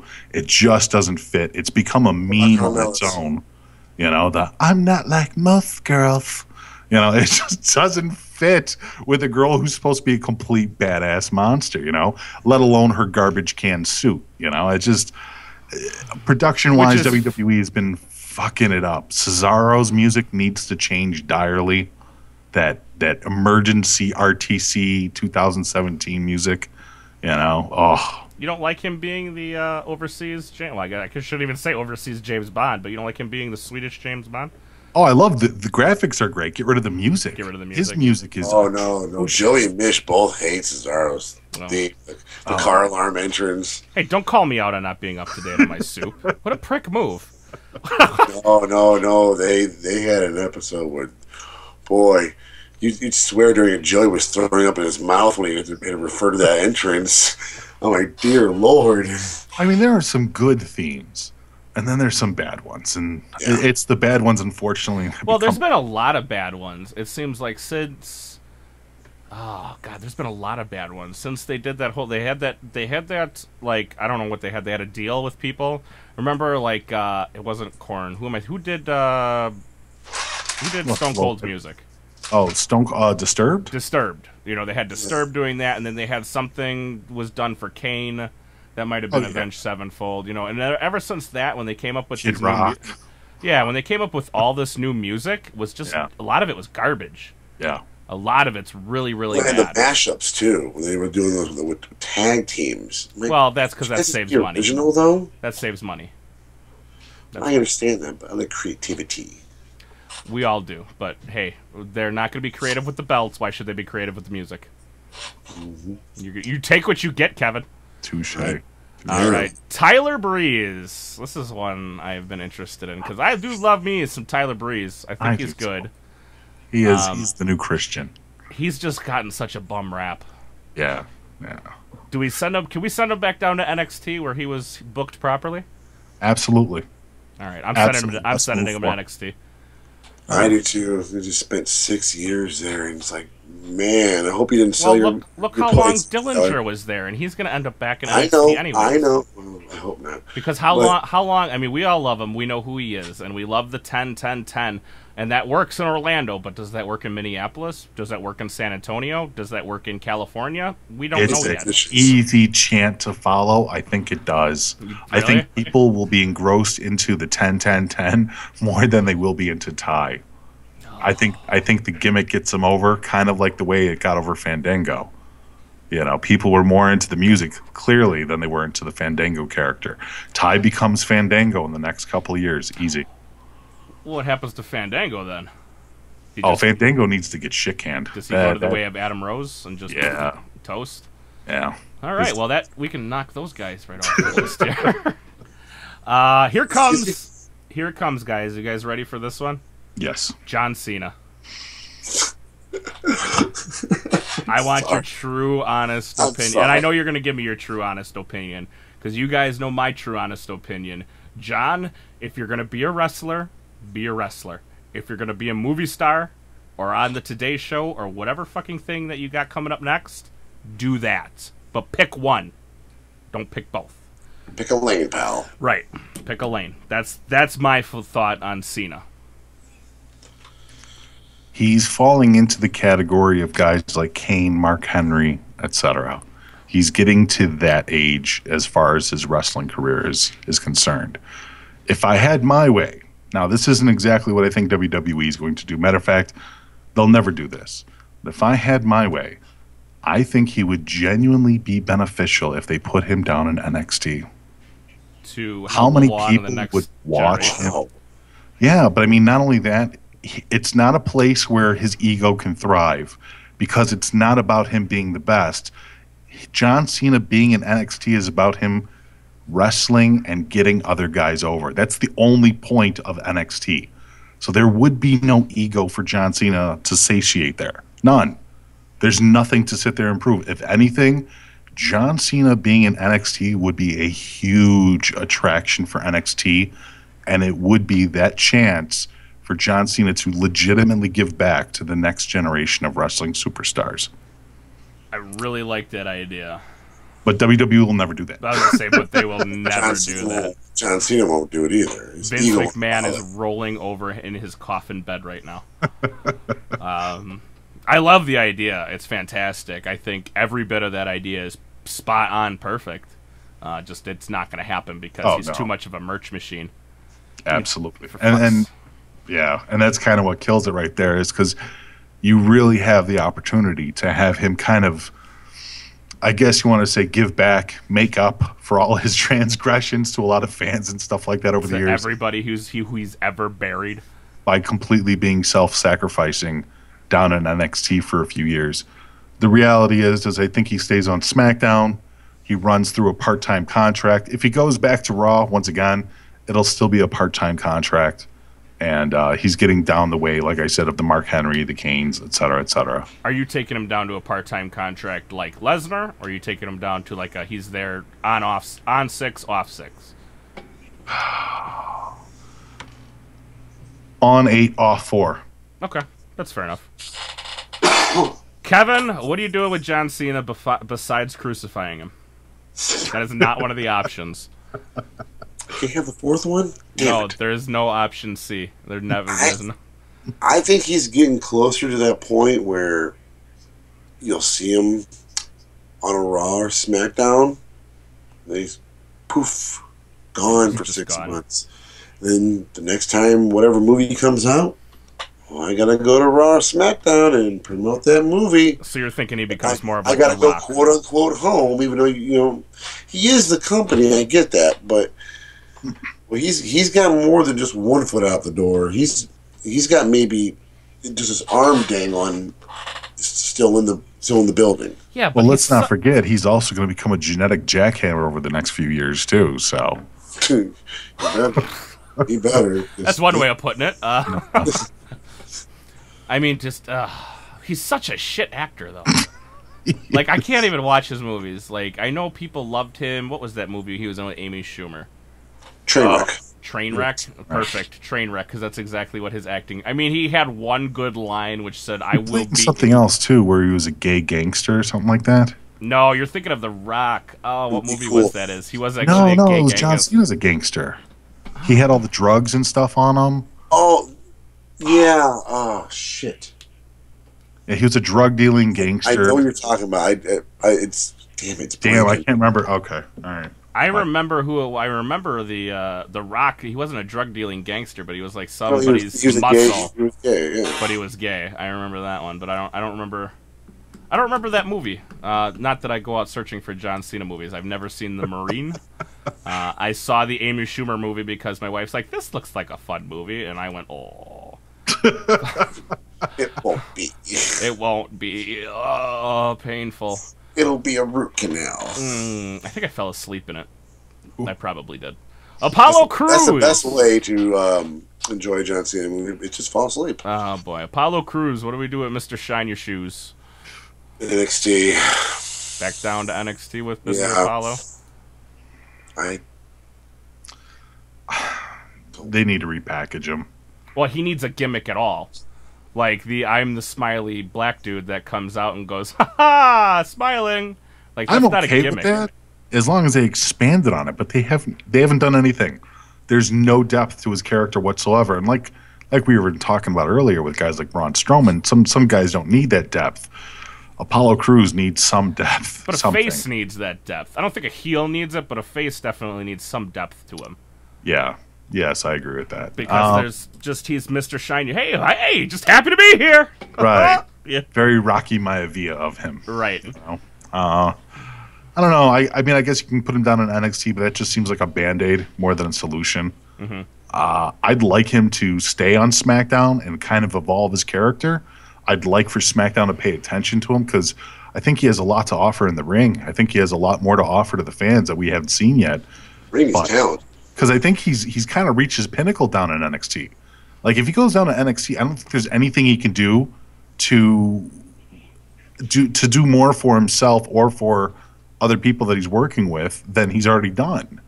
You know, it's kind of like you have this blue chipper, you know, and he's getting called up to the NFL or whatever, but he's a third string quarterback, and he's just sitting there. So I mean, what do? You put him back down in college? No, I don't know. He's kind of stuck in the middle, and unfortunately, as history repeats itself, things stuck in the middle usually get shit-canned. Yeah. WWE. All right, guys, let's take a quick break. You guys can hear from the sponsors because the Wookie's got to take a piss. It's the main. There's no pause button on a live broadcast, so Nice. I am going to show you guys some ads for a few minutes, and I will be right back. Insert ad. Piss break time. Cool. I'm not feeling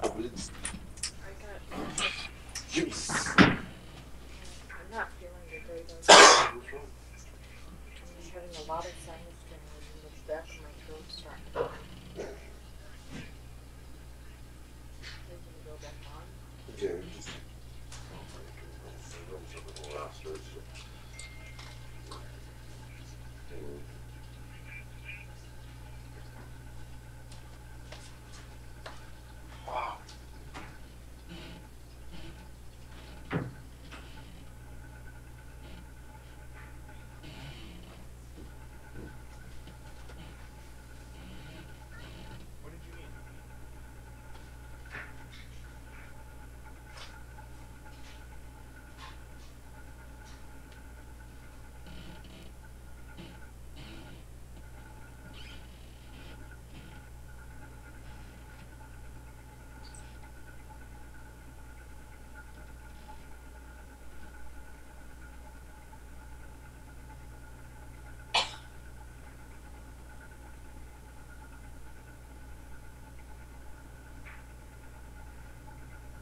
You still there, Kevin? Insert ad. Kevin? Nobody's here. Just me.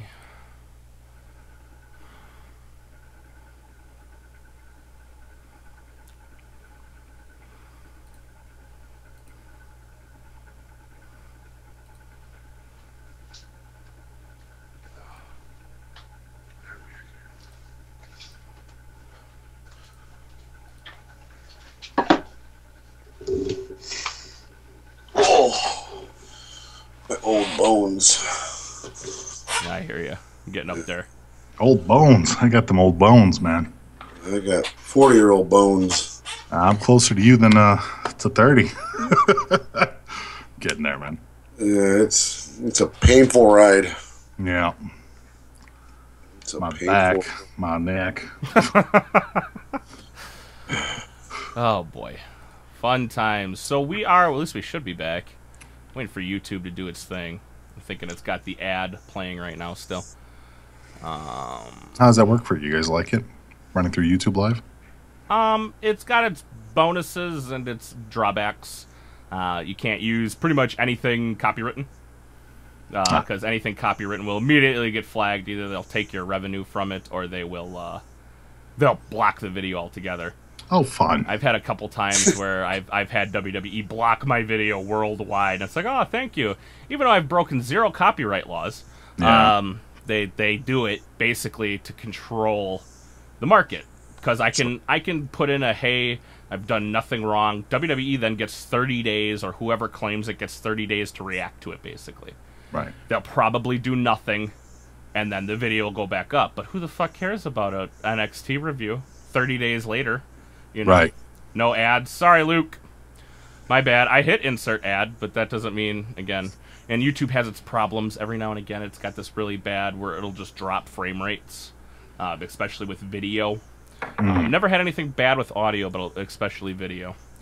It'll just drop. And we left on a really good note here, too, looking at it now. We left on James Ellsworth.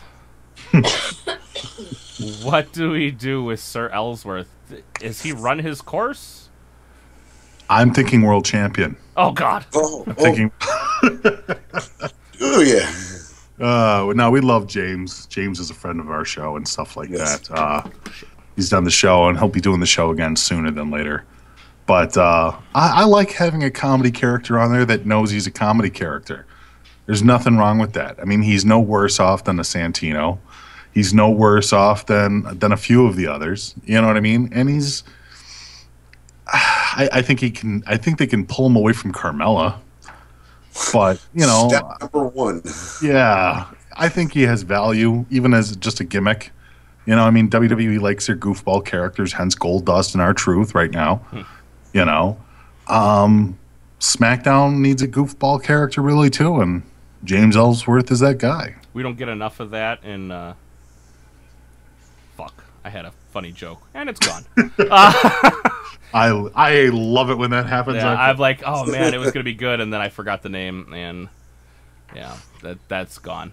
Mojo Rawley was who I was going to make fun of, because he's such a great character. Baby Gronk. Is Gronk making his way to the WWE? What are your guys' thoughts on that? Let's get that out of the way right now.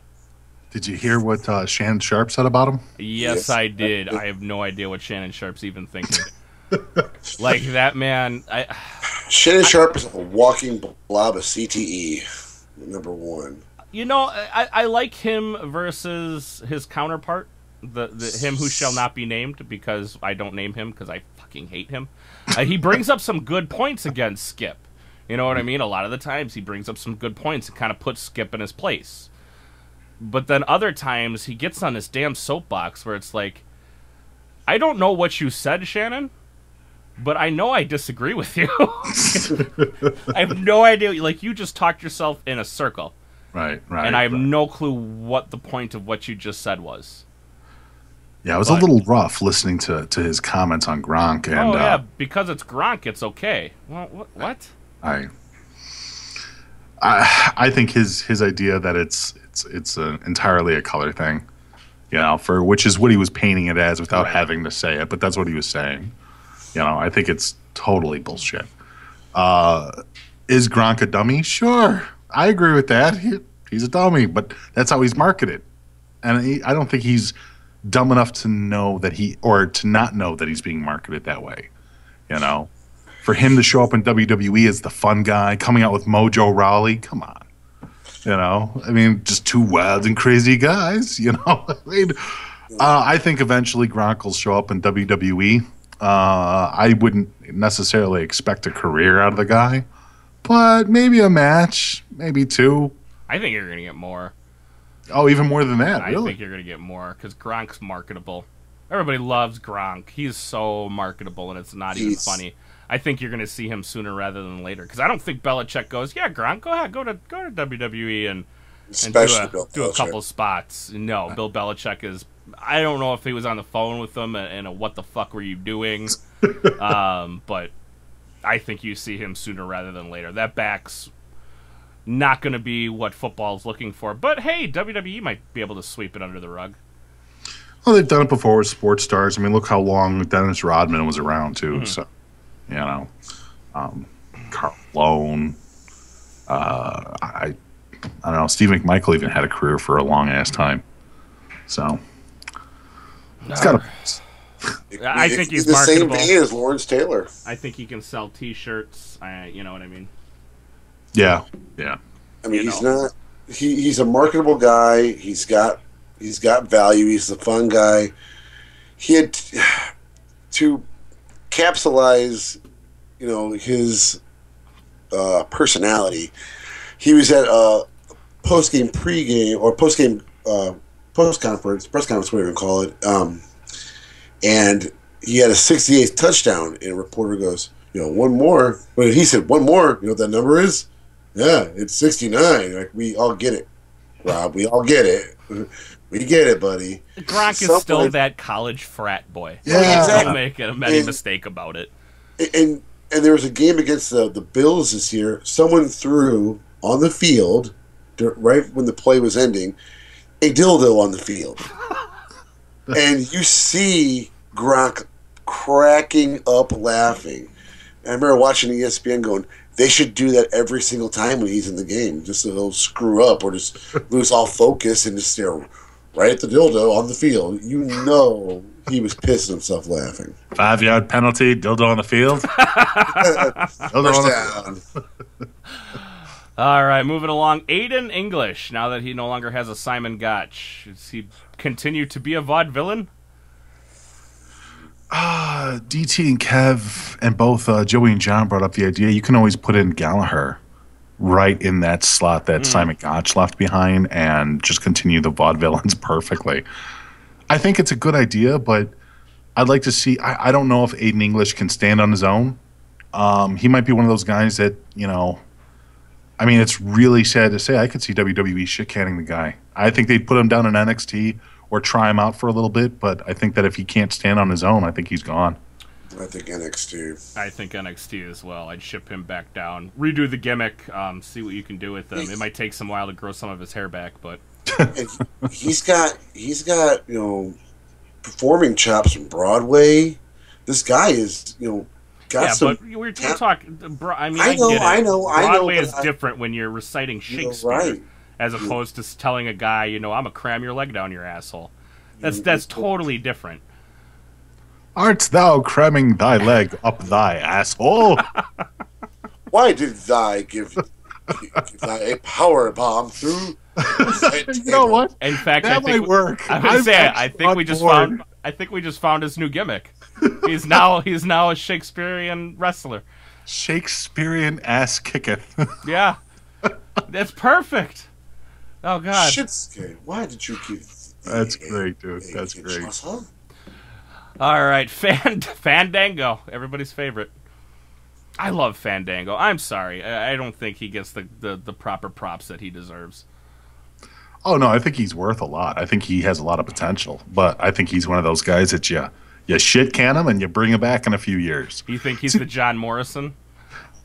Yeah, a little bit. You know what? And that's not necessarily a bad thing. WWE has been doing one good thing with a lot of the older guys, whether people like them or not, like the Spirit Squad or the Headbangers, etc., or even Mickey James. I like the idea of them bringing some of these people back, even if it's just for a month or two. I think it's refreshing to see them. You know, even with the Dudleys, here for a minute, gone tomorrow. No problem with that. As long as these guys aren't sitting there staling up the roster, I have nothing wrong with them bringing some of these guys back just to bring them back for a cup of coffee, you know? And you know, I think they did it. I think SmackDown did it right with the Headbangers and the Spirit Squad, whereas Raw did it wrong with the Dudleys. You think they kept it too long with the Dudleys? They kept the Dudleys too long. I mean, if you're going to split them, and go about your business. Because word on the street is they're bringing Bully Ray, or he won't be called Bully Ray, but they're bringing him as a version of that back. That's been the rumor for a while now. I don't know how long that goes on for, but that's been the rumor, is that Bully Ray is going to be here. And, I mean, I don't know. I could care less about the Dudleys, mainly because everything I hear about it is Bubba Ray's a douchebag. Yeah. That's everything I've heard about them, is they're just giant douchebags. Okay, sounds good. No, Devon was supposedly a saint. He's got Devon's nice, but Bubba Ray's as an asshole. Well, I mean, they do the same thing with Tommy Dreamer. They bring him back for a cup of coffee, and then he disappears, you know? And I like you said, I have no issue with that. I mean, like they did it with Rob Van Dam, which that was nice. It's nice to see Rob Van Dam back on a part-time basis, especially because he can't do a wellness policy. Oh, well, he can. We just know how it's going to turn out. Right. Wow. He only takes wellness policies in Denver. That's it. All you got to do. Your piss turned out green. It's really weird. All right, so we got Fandango, American Alpha. I'm gonna lump both of them together because obviously there's no plans on splitting those two up anytime soon. God, they need somebody. And do you think? See, and I thought it was gonna be Kurt coming with those two. Dude, I was right there with you. I was totally. You know what? I'm okay with him being the GM of Raw. I guess it's fine. But I really wanted him to make the America's Greatest Tag Team Part 2. I do too. World's Greatest. Somebody just announced, and I almost said Charlie Haas, and I know that's wrong. Shelton Benjamin just said he's kicking and raring to go. Can we put Shelton Benjamin with them, and he forms the world's greatest tag team? That would be interesting too. Well, I mean, he was supposed to be back almost 7 months ago. He was just cleared from his surgery that he had. Right, and he had to undergo surgery, so they put that on the back burner. But you know, if he comes back, I think he would fit in with them just fine. You know, I think Shelton's biggest problem when he was running with WWE before was he never really had a solid gimmick outside of him, Kurt Angle, and Charlie Haas. You know, now I don't know if he's grown. I honestly don't know enough about the guy's personal life, if he's grown his character, if he's come up with new ideas. I'm more than willing to give him the fresh chance. And once again, he still falls into suit of, if he doesn't work out, it was at least a nice month to have him back, you know, so... They ran the world's greatest tag team gimmick in Ring of Honor, and they were the big fish in the small pond. And it was easy to look like a big deal, you know, at that time. Shelton, I love Shelton's athleticism. He's got it in spades. Shelton's what American Alpha needs. See, the problem is they need a mouthpiece. Shelton can't give them. We need a mouthpiece. And that's what we Shelton. need. It's not? You don't think so? No. Even a Paul Ellering type, if we turn American Alpha heel? Where he just doesn't say much, but kind of just go. Couldn't they have really used Dutch right now, or Zeb Coulter right now? Zeb Coulter running with, Jesus, I just blanked on their name. American Alpha. American Alpha, yeah. Jesus. It's contagious. American Alpha. American Alpha with Zeb Coulter, I think, would have been fantastic. Yeah, they need a mouthpiece, otherwise they're just... We got plenty of athleticism in WWE, and I think that's the problem. Everybody's athletic. Nobody on the roster is, you know, not athletic. Even us chunky fellers on WWE are athletic. You know? Yeah. Everybody's athletic, but not everybody can talk, and that's half the issue. Luke Harper. Everybody gasps. More of a player. I think he stays on SmackDown. I don't think you move him to Raw, and you definitely don't put him down on NXT. I think he sticks around and becomes a player. I think they give him some real time, a real push. You know, obviously there's going to be a little bit more with him and Bray, maybe even him and Orton down the road too. I don't know if I like him as a babyface. but I don't know if I like him as a heel either. Like, he would be an honest tweener. Yeah. You know what I mean? I don't like him in sweatpants. Yeah. If we could change that, that'd be great. Yeah, that's a little creepy. I It kept was looking casual at Tuesday for him. Well, I'm looking at it. I'm like, those are fucking pajama jeans. What the fuck? Why are you in pajama jeans? That was awful. But I like him as a tweener. I think he needs to be that Bray Wyatt's kryptonite for a little while, because clearly WWE doesn't think much of Bray Wyatt to give him an honest title run. So we'll get to Bray in a minute. Kevin, what are we doing to Luke? Keep him on SmackDown as well. I mean, I don't know feud-wise where we're going with him. I would love to know, as we all would, but I think having something with Bray is probably... It's inevitable. It's the best way to keep him relevant right now, and that's what I mean. Maybe selfishly we say it, you know, we like him because he's, extremely talented for the size of that guy. He can move so well. And on the microphone, he's not that bad at all. He's got the quiet confidence that is not really seen that much. Can we clean him up a bit, though? I mean, So right what- now, he picture? looks like a guy from the side of the road. I mean, he looks like, I'm sorry, he looks like a damn hobo. Wrestling's hobo. Yes, he comes out in sweatpants and a tank top, and he's got the bushy beard, which no problem with the beard. Okay, whatever. I know that's like the in thing right now. I mean, just make it look like he takes a shower every once in a while. He's WWE's 2017 version of Bastion Booger. He just has gum in his beard, and nice. I mean, it's short of having a little birdie pop out. He could be Radagast from the goddamn Lord of the Rings, for all I know. The winner of this match gets a bar of soap and shampoo. Yeah, I mean, and you clean him up, comb out the beard. I mean, he would be really good on Monster Hunters or whatever that is. You ever watch that show? He'd be really good on there. Bigfoot Hunters. Bigfoot Hunters, yeah. No, it's not Bigfoot Hunters. That's with Bobo. I forget there was a marathon on this weekend, and I don't know what it is about hillbillies with guns in the woods looking for Bigfoot, but I can't look away. We saw him. We all have vices. Why didn't you shoot him? I don't understand. What's the problem? Moving right along, Kurt Hawkins. Are you guys for real playing Smash or Pass in the goddamn chat? I'm looking at the chats. I see Smash or Pass, Fuck, Marry, Kill. Jesus Christ, you're a bunch of degenerates. Nice. Fuck, Marry, Kill on Curtis Axel? Is that what they're doing? Kill, and kill. Smash or Pass, Mark Henry. Oh, shit. Yeah, No, it says smash the big hunk of sexual chocolate.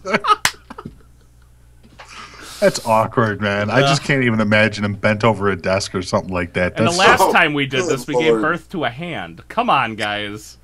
We know it history. It repeats itself. Shit. But Kurt Hawkins, he's a good jobber. I keep him on SmackDown. He's a jobber. He's there to play a role. He knows what he is. He doesn't try to pretend he's not. The world needs jobbers, right? It certainly does. I would actually shit-can him, though. I think you can use that jobber role. I'm really good. Like I said, once again, I'm a huge fan of WWE bringing in people to lose a little bit and then disappear.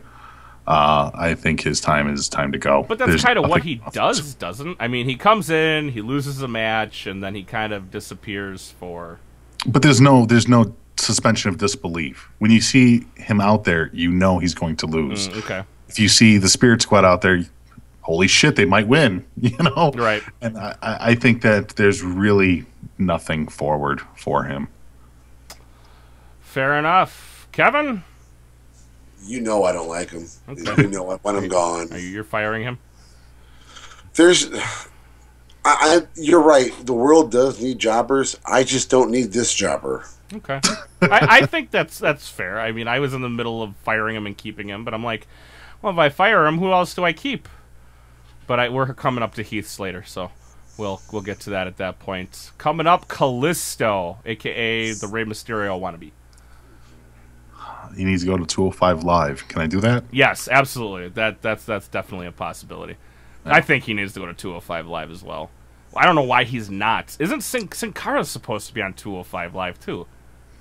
Where the hell has he been? You know, I think even AJ Styles can go over there for a minute. I think this 205 Live thing, it really suffers from star power. You know, and that was a big thing for WWE, especially back in the day during the Attitude Era and even during the Ruthless Aggression. They really loved their star power.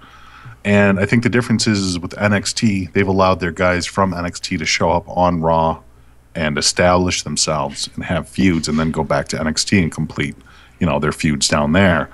As far as 205 Live, they act like everybody on 205 Live has leprosy. You just stay the fuck away. Nobody knows that they exist. It's Nobody like, told you, Mish. They all have the clap. All of them. Everyone. And it's airborne contagion, That's too. right.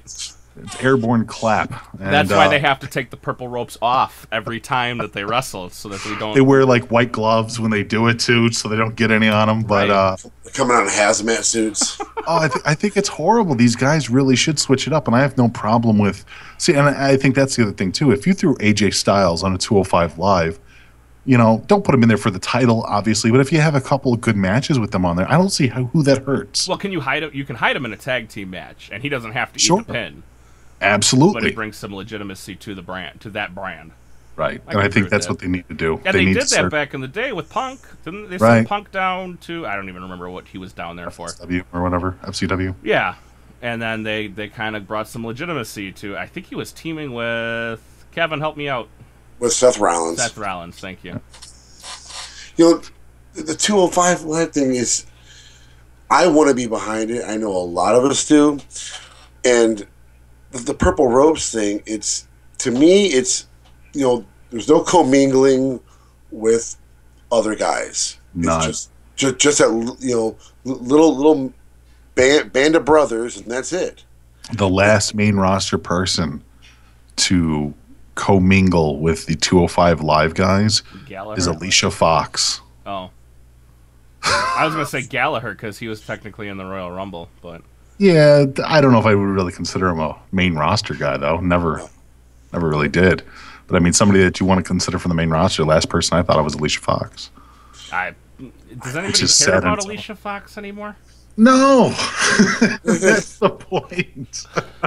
I mean, she came out when she was at the house show that we went to. And I was like, holy shit, she still wrestles. I didn't even know that. I thought she was just an arm piece now. A Skeletor arm piece. Yeah. Just, you know, Bag of Bones walks to the ring. She does a lot of cocaine. I'm sorry. Awesome. Have you seen her? I haven't seen her since the cocaine. No. I mean, no. she looks like she's just a skeleton walking Is she really around. that bad off now? She is tiny, and it doesn't look good. It's like, man, eat a sandwich, woman. Yeah, you can get them anywhere. You can make them yourself. Yeah, huh? They don't hide them from you. She looks awful. I'm like, she has to be doing something. Yeah. Oh boy, Kane. Legendary part-time backstage road agent. Just Isn't that what he's doing now? No, he's trying to run for mayor, isn't he? Oh, that's right. He's running for mayor of Tennessee. Yeah. Knox County, Tennessee. Treasurer? No? Mayor? I don't know. No, okay, so he's pretty much gone at this point in time. All right. Guys, you're going to have to excuse me. I don't know this one. Who the fuck's Kenny? Kenny from the Spirit Squad? It just says Kenny. It must be Kenny from the Spirit Squad. It's got to be Kenny Dykstra. Because it doesn't say Kenny Dykstra. It just says Kenny. That's what they call him. They don't call him Ken Dykstra in the Spirit Squad. They just call him Kenny. Okay, right. So I was like, who the fuck is Kenny? Kenny's not there. Maybe he's still on their roster listing, but maybe that's what it is. He's just on the roster listing, and he has the opportunity to come back whenever they need him, I guess. They probably keep him up there for a year, and then next year, whenever the fiscal year ends, I think. It's coming when up. Does the fiscal end? It's coming up. I want to say June. Then that's probably when you'll see the physical roster of Kenny being gone. Okay. So for all those waiting. Yeah. Okay, here it is too. I'm looking further down the list. They have Mikey on here too. So yeah, it's got to be them. All right, so we're not going to go through them. Connor and Victor, the Ascension. Kevin, what do you so lovely call them? They're the rip-off of the Road Warriors in a bad, bad, bad indie show. They are horrible. What do we do with the Ascension? I don't think you can fire them just simply because of the fact of if you fire yes, you can. Well, okay. Yes, you can. Okay, so you already lost one tag team. Now you're going to fire the other tag team who jobs out all the time? Who's going to job? They could always bring the Headbangers back. Well, I mean, that's true. But literally, you lost one tag team. You lost the Vaudevillains, so you can't really get rid of the Ascension, which I'm sure they were like, thank God that Simon Gotch got canned, because that basically bought them another 3 years. You don't have, they didn't, which is surprising that I was so surprised the Revival debuted on Raw. Because I could have swore they were going to go to SmackDown because they needed that would have made so sense bad. too. Yeah, I was very surprised that they showed up on Raw, but good for them. Yeah. But what do we do with Victor and Connor? I won't say anything bad about them. They're big fans of the soup. But they're probably not listening to this show. So feel free. I will say that they are in dire fucking need of being revamped. Yes. Direly. Yes. I actually thought they were NXT. going to do it a few weeks back when they almost won, and I'm like, wait a minute, are they going to actually push the fucking Ascension here? I don't know if they need to go down to NXT, but they definitely need to get pulled off of TV and redone. Something, man. I mean, I just don't see them being pulled because you're kind of in this scraping for tag teams right now. Right. I And know. honestly, I think why do we not put all the tags on one roster, all the women on the other roster, call it a day. I think the women should all be on Raw anyways because they have 3 hours in run over, and put all the 205 guys on SmackDown since 205 Live appears right after SmackDown now anyway. I was going to say, why don't we just, I mean, it doesn't even have to be, it's merchandising. That's why. Okay, that's fair enough. Sadly, that's what it comes down to. As much as it would make sense, and it really would, to do this exact same thing, merchandising is better for everybody if there's women on Raw and SmackDown, if there's cruiserweights on Raw and SmackDown, et cetera, et cetera. So, damn money. Always getting in the fucking way. I would have a really nice microphone if it wasn't for that damn money. But anyway. All right. The Miz. Mike Mizanin. Oh. I would say he's at. Stay where he's at. I was going to say he's got to stay on SmackDown. Yeah. No, he's done. Him and his wife have done very well for themselves in establishing themselves as the main event guys on SmackDown right now. And I've said it before, Miz by himself has always been horrible. I don't know what it is about him as a character, but Miz's solo runs have always sucked to me. But whenever he has somebody to bounce off of, whether it's Jomo or his wife or even Big Show, he's done a lot better for himself. Or, Aaron Rex, a.k.a. Damian Sandow, whenever he has somebody to work, even Alex Riley to a lesser point, even when he has somebody to bounce off of, he's so much better charismatically. And right now with his wife, and of course throwing that up in John Cena and Nikki's face, was fantastic. It really was. It was a very good showing between them. And he's got to stay there now, especially with his with the idea of him and Daniel Bryan getting into it maybe next year, which is all rumor. I know it's all rumor, but I can see it happening because the fans want it, and I can see them pushing WWE to the edge. And I'm like, do you really want to see another Owen Hart, guys? Is this really what you want to see? I'm so glad you said that, too, because I'm still in the same boat. I'm like, look, I would love to see Daniel Bryan come back, but I know I shouldn't. I know I don't want it to happen. Because does anybody really want to be the guy that kills Daniel Bryan? Yeah. I mean, holy shit. It's a real bitter pill to swallow on that one. Because I understand the fans' frustration the way Daniel Bryan left. We never had a closure. Right. It was never a proper way to go. Even though he had that IC run and everything else like that, it still wasn't done the right way, but it wasn't anybody's fault. You know, it was injury. Injury took him out. It was Daniel Bryan's fault because he didn't go see a real fucking doctor. Yeah, he was just rubbing dirt on the wound. Buddhist fucking Zen culture doctor. Like, go see the doctor, Daniel. You might be able to wrestle again. Totally. I'm gonna go see this acupuncturist. But if they would bring him back for a WrestleMania match, okay, first off, Daniel Bryan's not gonna lose. He's not gonna lose. In that match, no. But and then what's why gonna wouldn't he next? lose?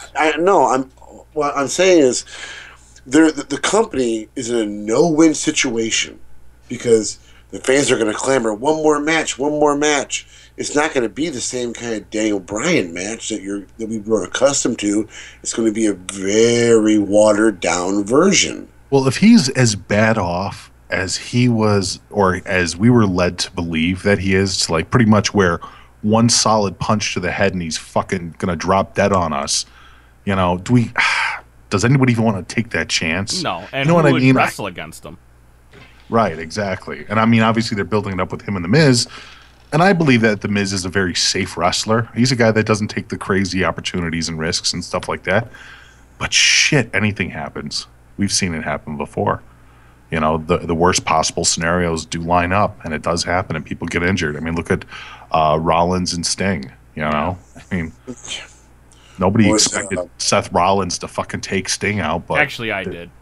I kind of did. Well, how old was Sting in his last match? 51? 52? Something like that, right. I mean, right. I'm like, something's got to give in this man's body. He's fucking 50 years old. I mean, you got people throwing hips at a much younger age from wrestling, and something bad's going to happen to Sting. A simple accident. I mean, go back in time and remember Draws. Randy. Yeah, right. That was just this. That was a complete accident by D'Lo. Oh yeah, complete accident. Go grab the laptop. And who's to say that Miz has got Daniel Bryan locked up and someone makes a stumble or whatever, and then Daniel Bryan falls and knocks his noggin. That's it too. It's just as simple as something as simple as just I slipped and that was it. You know, hits his head the wrong way. I mean, look at the snap suplex that A Double just took off of Neville. Dropped him right on his nugget, square on the top of his nugget. Yep. Something like that could take Daniel Bryan out forever. And I don't even see why Daniel Bryan would want to come back at that point. He's got a baby on the fucking way. I think he's just... I have a baby on the way, and I'm not going through any bad neighborhoods. You know what I mean? No top rope planches. He's rapping. Yeah, no. Well, I don't even go through bad neighborhoods anymore. I try to stick away from them when I can. I'm the sole provider for my family, so I'm not... if I'm not taking any unnecessary risks, I'm driving the speed limit. The biggest risk I'm taking is coming down to Chicago here in the next couple of months. You're welcome. Yeah, thank you. I do appreciate it, although I'm still terrified. I know I shouldn't be terrified. Stay on the north side, you'll be okay. Where are we going? It's the Allstate Arena, right? Yeah. Oh, you're going to Rosemont then, yeah. Yeah. I told him I'm not going to give him the tour of the less desirable areas. Yes, less desirable areas. Yes, no runs around Logan Square, Humboldt Park. No. So if I'm writing these down right now. If you see a giant Puerto Rican flag, turn go around. the opposite way. Turn around. Just shit, you turn. Just the other way. All right, moving on. Randy Orton. Everybody takes a big sigh of breath. What does your wife think we should do with Randy Orton? Because your wife loves Randy Orton. She thinks he's a big sack of man meat that she would let do awful things to her. She thinks that is the reincarnation right there. I mean, she doesn't really think too much of John Cena. Doesn't think too much of Roman Reigns. She goes, oh, they're cute, but whatever. No hard on for either one of them. But Randy Orton, in her words, sculpted from the gods. Or Bob Orton. And then when she says it, I want to rip my ears off my body and then vomit my mouth at the same time. I mean, he's not going anywhere. Obviously, he's sticking around on SmackDown. He's got the title right now. Why wasn't there as much? Good when he tries. When he tries, he's very good. Well, he only tries 3 months out of the year, from Rumble to Mania, and that's it. After that, it's business as usual. Call him Postman. He'll mail that shit in. Yeah, and that's his problem too. That's his biggest downfall, is that he only tries when he wants to. Is it just be? See, I'd love to pick his brain for a minute, just being like, so why do you only try from Rumble to Mania? Is Probably incentive check. I wouldn't be surprised. Merchandise, incentive checks. I suppose that time of year is a big time for those guys. Yeah. So the rest of the time of year, it's okay. 1.5, not a big deal. Shit. Anybody else got any sort of disagreements with where Randy Orton's going? I've heard a lot of people say they're gonna switch him and Brock, and I disagree wholeheartedly. I can't see that. I don't know why people are saying that. I've seen a lot of it on Reddit. Oh, they're gonna switch him and Brock. What? Oh, sure, whatever. You read it wrong. I would understand that unless Orton plans on going part-time himself. How old's Orton? Oh, he's what, mid-30s? 30s. I'm a little curious actually how old he is, because that's a little over 40. When we talk about age, it's Randy Orton. Oh, he's not over 40, is he really? Yeah, he's 37. Oh, 37. Okay, so okay. He's AJ Styles' age. Right. Really? Yeah, he's not that old. We got to remember how when he started, he was like a youngin'. 19 years old. 23. Yeah, he was fresh out of high school, damn near. Yeah, him and his cast. Yeah, he was fresh out. He was fresh out of high school. I mean, it was like he wasn't long in OVW and FCW. No, he came up pretty quick, and so did John. So it was Cena, Orton, Batista, Kennedy. We don't Benjamin talk about Haas. We don't talk about Mr. Kennedy. Leviathan, Prototype. Yeah, that whole class. That Mordecai was soon to follow. I loved Mordecai. 7, yes. I loved Mordecai. I don't know why. Maybe because I was little and I thought, hey, wouldn't it be cool to see a Mordecai Taker, since it's kind of like the anti-Taker? And then it just never happened. So great premise for a character. Awful execution. Wrong execution, yeah. Another good one is Sean O'Hare. Yeah. Perfect premise for a character. Horrible execution. Luke, yeah, I will tell you, 4chan is the worst. There are awful things on 4chan. The gimmick of I'm not telling you something that you don't already know. That was his tagline. Yeah, he was, and a top-notch athlete too. On top of it, but he needed Roddy though for talking though. Yeah, I don't know why they did that.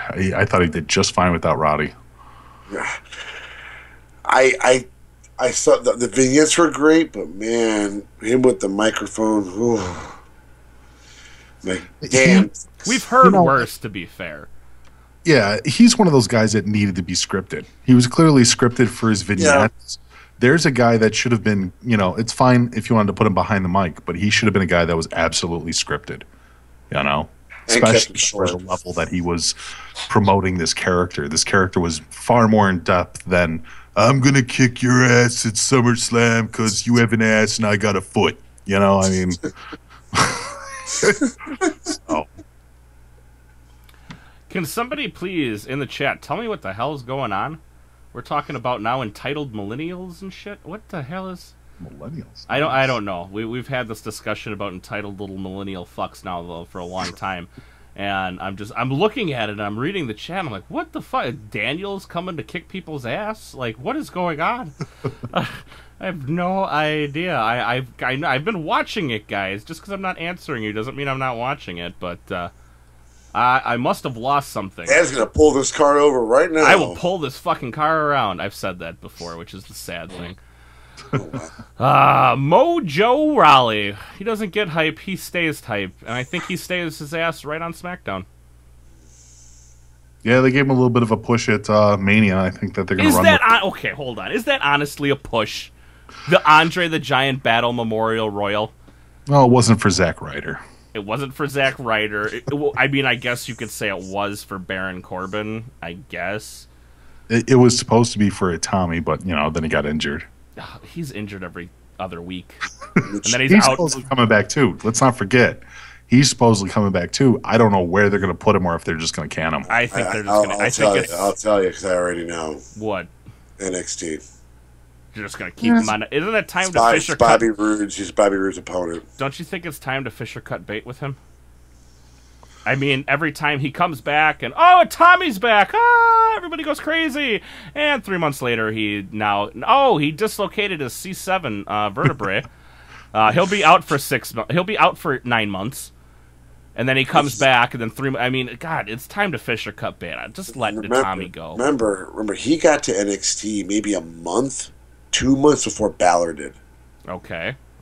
Yeah. What does that got to do with his injury history? I'm not saying it has shit to do with his injury history. What I'm saying is he's been with this company for a long time now. Yeah, but most of it's sitting on a couch. I was going to say, how much has that been with ice on his whatever that happens to hurt? Or today? seeing doctors, yeah. Yeah. No, you're right. I mean, he's clearly injury prone.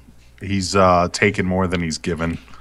I don't know. I guess it really depends on if the right people like him to keep him around. If Hunter likes him. Well, Hunter did lose his other Asian that was making him money, so maybe they do keep a Tommy around. Maybe. I mean, that's the only thing I can... Well, he does have Asuka, but he did lose Nakamura, which he was like... You could tell when he said, he's not ready for the main roster, was only, I need to hold on to this guy for as long as I possibly can. What do we do with Rhino? Rhino falls into the category with, I mean, Rhino and Heath Slater would be the Tim Beauty and the Man Beast. Comical jobbers that people still believe can win, I think. So they stick around on SmackDown then?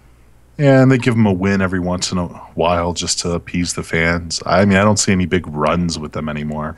I mean, he does have to feed his kids now, so. How many does he have? 8, 9? Yeah, 9. 9? Jesus. Oh, shit. But does he fall in this category also of a quote-unquote legend coming back? Rhino? He was the last ECW. Not Slater. Yeah. No, I'm saying Rhino. That,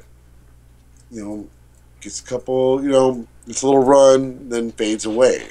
Well, he's still trying to work with politics up there in Michigan. Yeah. So, I mean, I guess in reality, it really comes down to if he finally makes the office that he wants, and he wants to work there, in politics full time.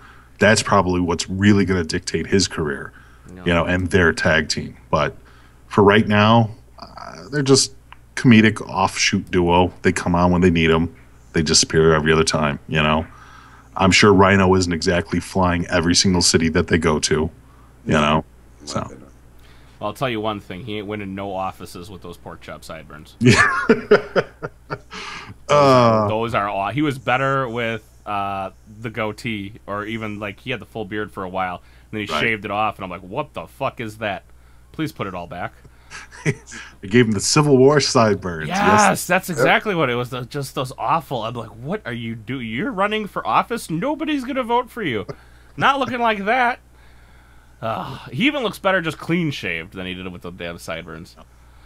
Eric Rowan finally came back. Good. I'm happy for him. My co-hosts seem to think that he's sloppy in the ring. They might see other things that I don't. I, for the most part, see him as potential, especially now that he's split from Luke, and obviously he's run to the aid of Bray Wyatt. I think they're going to expand upon his character as a singles guy a little bit more. Excuse me. And I think that even with the crazy mask and everything that he came out with recently, I think I think that there's more to him. I think he's going to stick around for a little while. If Bray Wyatt has anybody in his corner, Eric Rowan isn't necessarily a bad choice. I thought that mask was sweet. I need one for Halloween. Yeah. I got the sheet masks. The kids drew on them. Yeah. The little girl drew hearts on it, like little hearts. Yeah, but it kind of takes away from the mask. It's not as menacing when you have My Little Pony stickers all over. Yeah. I feel your pain. My little girl will do the same thing to me. Oh boy. All right. Kevin, you got any thoughts on Eric Rowan? Since I kind of almost just skipped over you again for like the 15th time. I've been catching myself, and I apologize. I don't mean to skip over you. You're fine. I still love you. You're fine. I think it's a place for Eric Rowan. I do. He might be a little lumbering, but there's always going to be a place for a guy like that. And if the worst case scenario, in a year from now, if he's jobbing, I'm fine with it. I'm fine with it. You know, if that's his worst case scenario, okay. He needs Bray's pacifier right now. That Bray's is blanky. He needs that. Bray is a blankie for no one. I went over with you last night my thoughts on Bray, and we've got this goddamn Stockholm syndrome going on with Bray Wyatt, where we all believe Bray Wyatt loses at a big event, and then Bray Wyatt starts talking, and we all start to believe in Bray Wyatt, and maybe this time it'll be different. Maybe this time they'll let Bray Wyatt win. Maybe this time Papa Vince won't smack me right in the face, and then Papa Vince smacks me right in the face. And we start the cycle all over again with Bray Wyatt. I couldn't be more done with Bray. I too suffer from that Stockholm syndrome.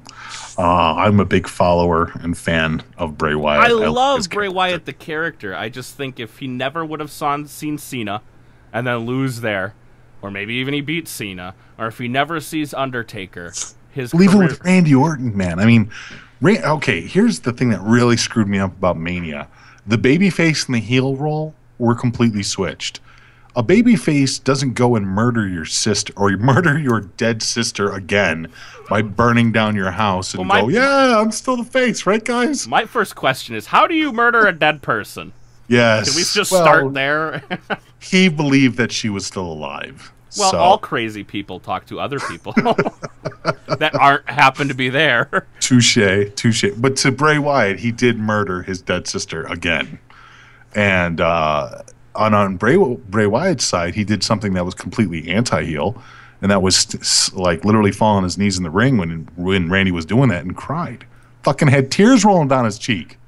I'm like, that is such a human moment for a guy that's supposed to be so evil. You know, and that was the perfect time to flip the roles, and they didn't do it. They did not. That could have been an almost epic double turn, like we had with Austin and Brett back in the day. I think that could have been on that level. But again, they were just like, yeah, fuck it. Randy sells more merch. Yeah. Have a giant dick follow him to the ring in WrestleMania. Yeah, it's fine. It was a sperm. We've been over this. Yeah, that thing was. Oof. Who thought that was a good idea? That was a super sperm right there. Did you guys enjoy that? Because I loved the Bray Wyatt Randy Orton match, and I fall into a very select few that did. But it was only because I was laughing so hard at the mealworms and the cockroaches in the ring. I don't know why. That shit was hilarious to me on so many different levels. Like, I know I'm supposed to be enjoying the match because it's a good match or something, and I'm really sucked in. But I couldn't help but think that this was akin to like Godzilla versus Mothra. You know, it was just absolutely hilarious. And I really loved the match and appreciated it for like that C-level movie cult classic kind of thing, as opposed to being a great wrestling match. And, you know, I found a lot of enjoyment out of it, and I know a lot of people did not. That was a stinkeroo of a match for a lot. I'm not gonna lie to you. I spent a lot of that match going, huh? Like, well, at first I'm like, oh, there's I don't even remember what showed up first. If it was the Beatles, the Bugs, it doesn't matter, mealworms. Right. I mean, I literally got into a conversation with the chat and my wife about, she's like, they're maggots. I'm like, no, those are mealworms. Like, that's how uninterested I was. And then we had a discussion about mealworms and maggots for like 15 minutes. And I couldn't get into it. I'm like, okay, so what's going on? Then a biology class broke out. Right. Well, the whole thing was, the fuck is going on here? All right, mealworms. All right, cool. Bray is, playing Oogie Boogie.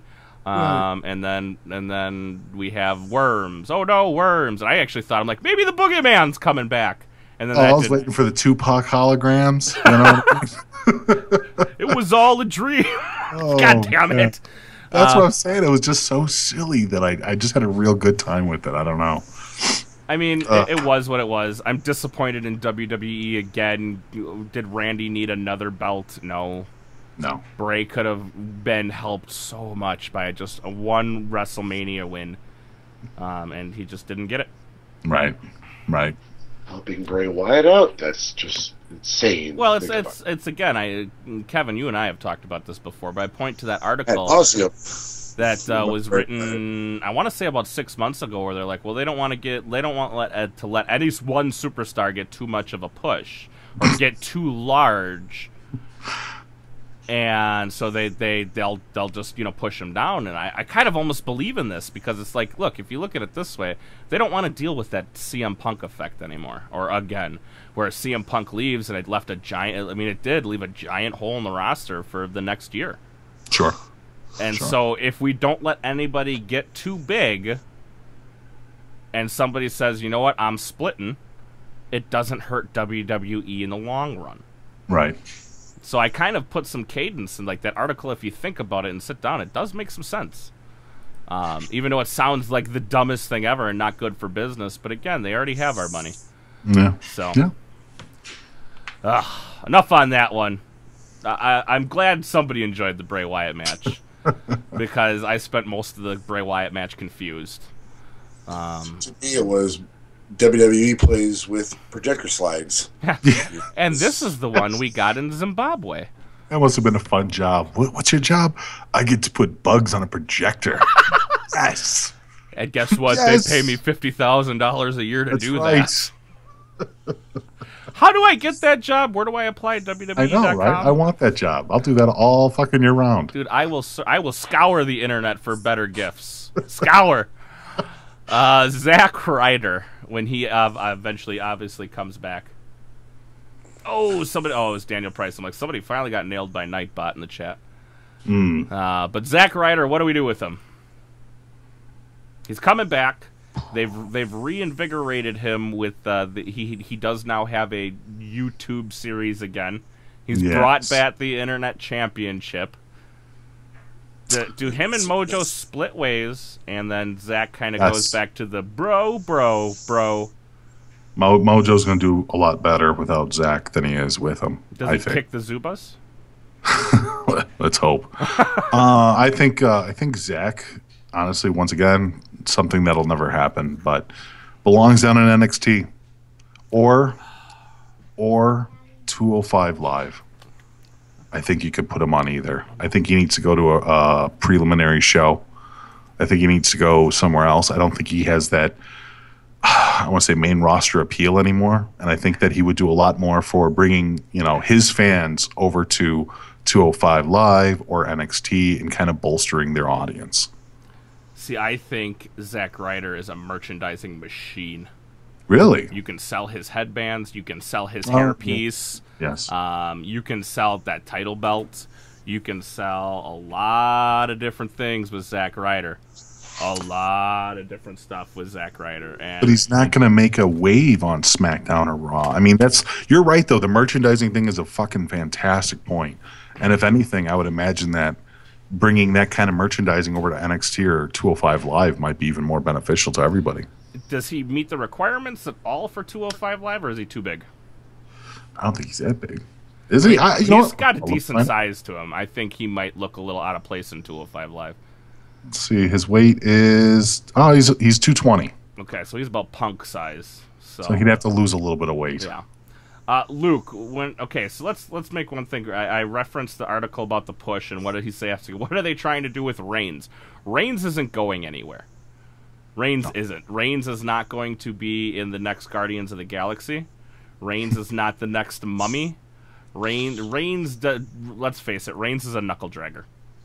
I mean, nothing against the man, but he's a knuckle dragger. He has the one thing that WWE loves, though. He has that John Cena work ethic on the outside of the ring.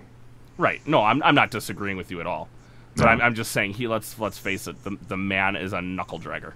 Oh yeah, no, totally, yeah, mouth breather, absolutely. And Hollywood's not, beating down Roman's doors or WWE's doors to get him in the next movie. No, because if I want a big Samoan, I'm going to go talk to The Rock.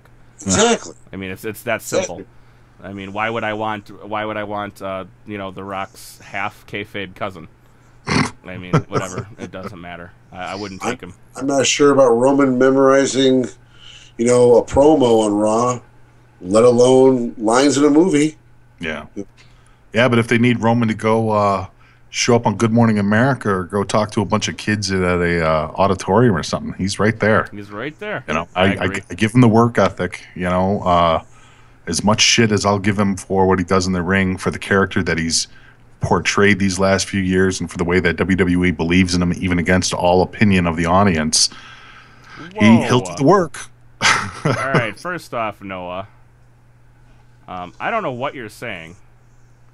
Like I said, I have been watching the chat, but I don't know exactly what you're saying. Attacking my autistic son is not the way to go about things. There's many ways to get a hold of me. There's Twitter. You could leave a comment later on, but saying "fuck your autistic son" is not the way to get my attention.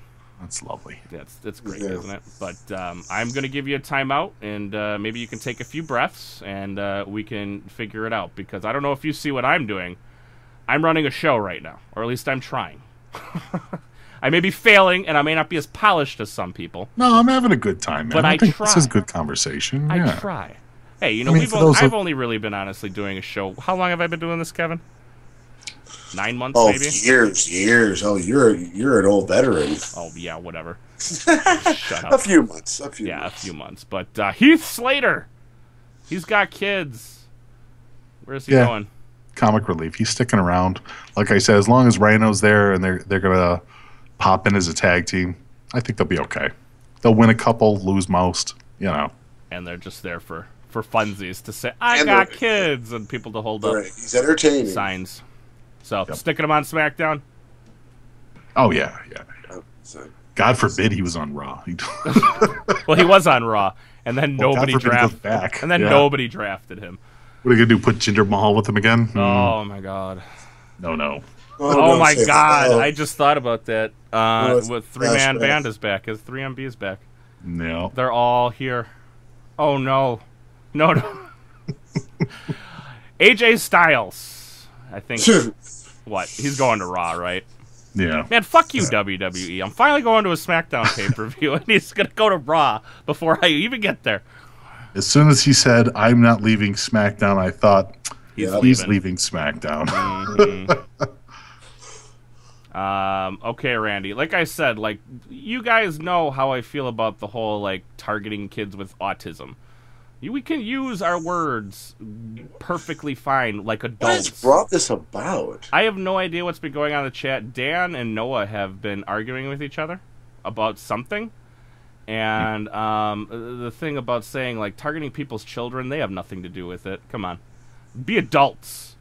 Can I get that sound drop of that you have over there, Mish? Whatever that song was about how we're two adults. Oh, yeah, normal. Yes. Yeah, we are two normal adults. I respect you, you respect me, and we'll move on from it like adults. Jesus Christ. All right, the Uso twins, brothers, whatever they are. What are we? They're doing okay on SmackDown. You think so, or they kind of faded back into obscurity? I think that they still have some opportunities there. If the tag team division is coming back up, I think they're doing okay for themselves. I like to see them in American Alpha do more. I think their matches are really entertaining. The matches are really entertaining. They need a little more substance to it in order for us to really bite into it. But the matches are good. I have no complaints. I'm tired of the Samoan Gangster Party. They've been around for how long? If anything, you know what? I think they need a vacation. Yeah, they need to go away for a little bit. Yeah. Just for a little while. Either that or... Did Jimmy give Trinity a proper, honeymoon? How about we do that? I don't know. How about we send them away? We just she's on top of the world right now. She got the belt. I was gonna say Naomi was just gone for like 2 months. I'm trying to get Jimmy and Jay off TV for a while. There's a means to my end. Well, the problem is Naomi ain't going nowhere for any amount of time. Not for a while. Know she was just off TV, and now she won the belt in her hometown. Right. You're gonna take that all away from her again? What are you gonna fake how about another Jimmy and Jay go on a honeymoon together? I don't know. Maybe have Boy, could you imagine the leaks? Oh boy, I'm sure there's somebody out there who gets off on that. All right, well, I think I'm keeping them on SmackDown, guys. SmackDown. I don't want them to move. I think you need a tag team like them. I think they serve a purpose. They're good workers. They're fine on the microphone. They're not going to wow you, but you're not expecting them to. They're a solid team. They work well together. They work well with other teams. There's no reason to move them or get rid of them or send them to NXT. I'm not seeing them being fired or moving to NXT. No. I'm just saying my evaluation. That's all. But they have the titles right now, right? Yeah. This is how bad it's gotten. Who the fuck has the SmackDown Tag Team titles? Nobody really knows. But yeah, they have the titles, so I think it's safe to say they're not going anywhere. Right. Bray Wyatt. Ooh. He has to stay. I think he's an integral part of the storylines going on SmackDown right now. I don't think you could move him, and I don't think he should ever be fired. I think his character means too much. As long as everybody turns on their phones every single time he shows up, so everybody can recognize him. Yeah, and I'm sure he sells shirts. Yeah, he does. So. Kevin, anything? I completely agree. Bray Wyatt's not going anywhere, especially with him, with the lineage he has. Bray Wyatt, cool entrance, spooky promo, jobber. Yep. I mean, oh boy. All right, let's move on to it. I have no idea. I'm not quite looking at them. I'm looking at a different thing right now. I'll find it in a minute. Dolph Ziggler, the showstopper. Poor Dolph. You know what? Fantastic athlete. Interesting character. Hasn't done anything to really warrant any kind of a real fan following. I don't know what it is. I think it's because he's become the lovable loser. Nobody really has any faith in him.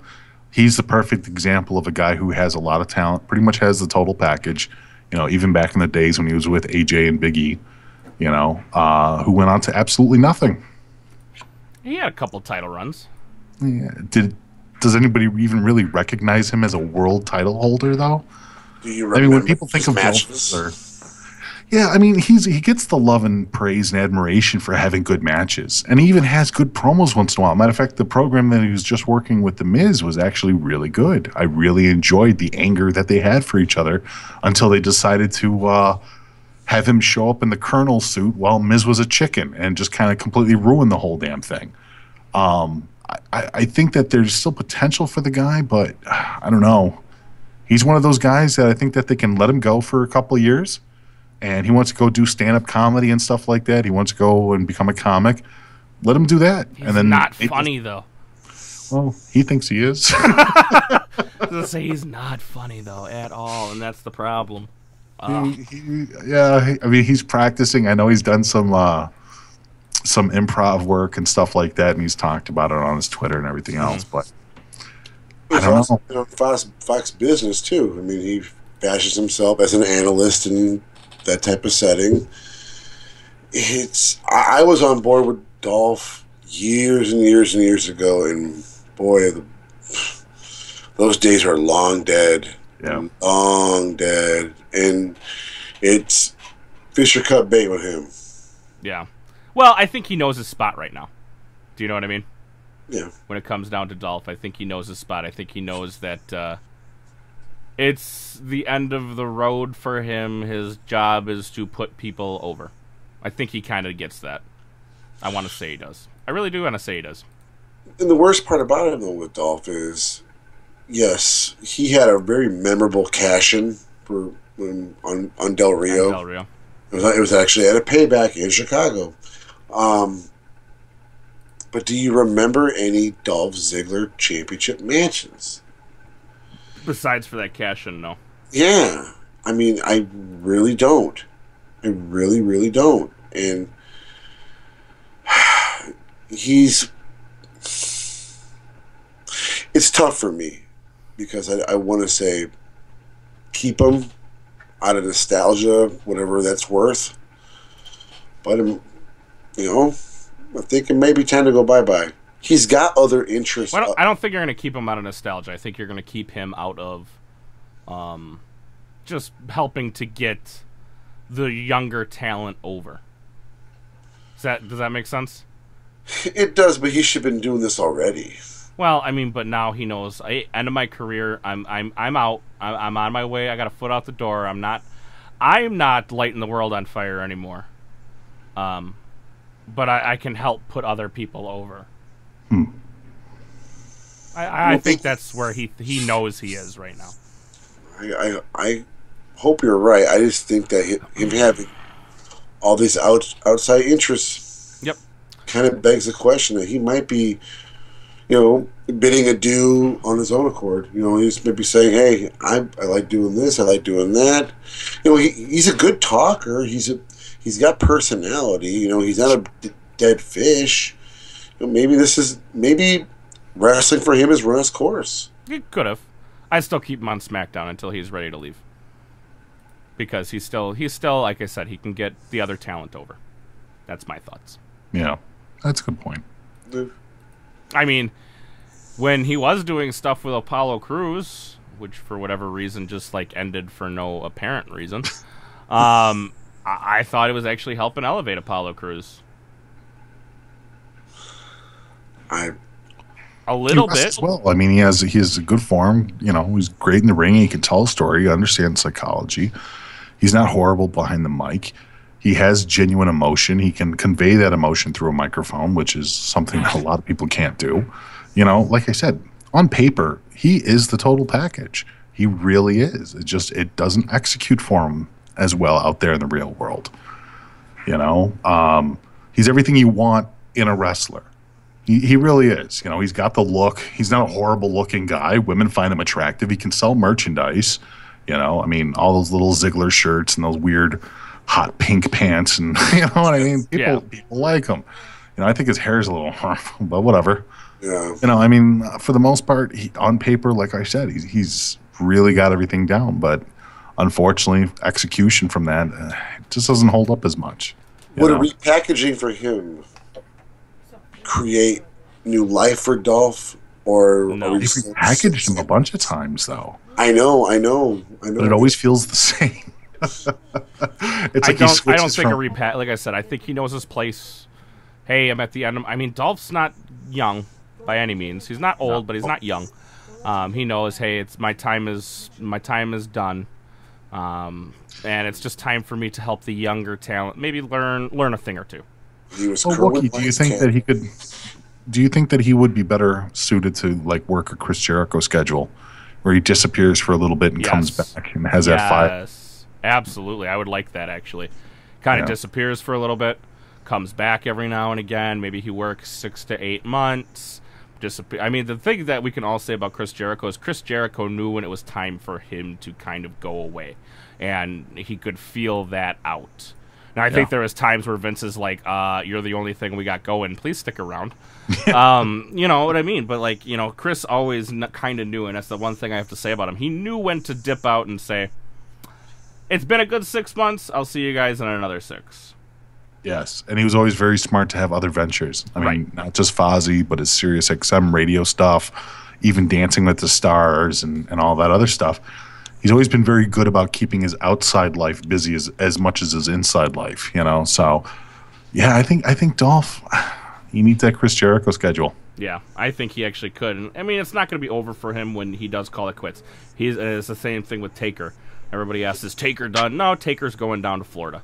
Yeah. Taker's going to be doing something down in the what the hell do they call that? Performance Center. The Performance Center. Thank you. He's got a lifelong job. Anybody that thinks that he's leaving Well, I mean, you know what though? He could technically leave, and that would be it because he's got more than enough money. Oh yeah. It's not like he's hurting for a paycheck. I think he'll be gone for a year or maybe 2, and then he'll miss it.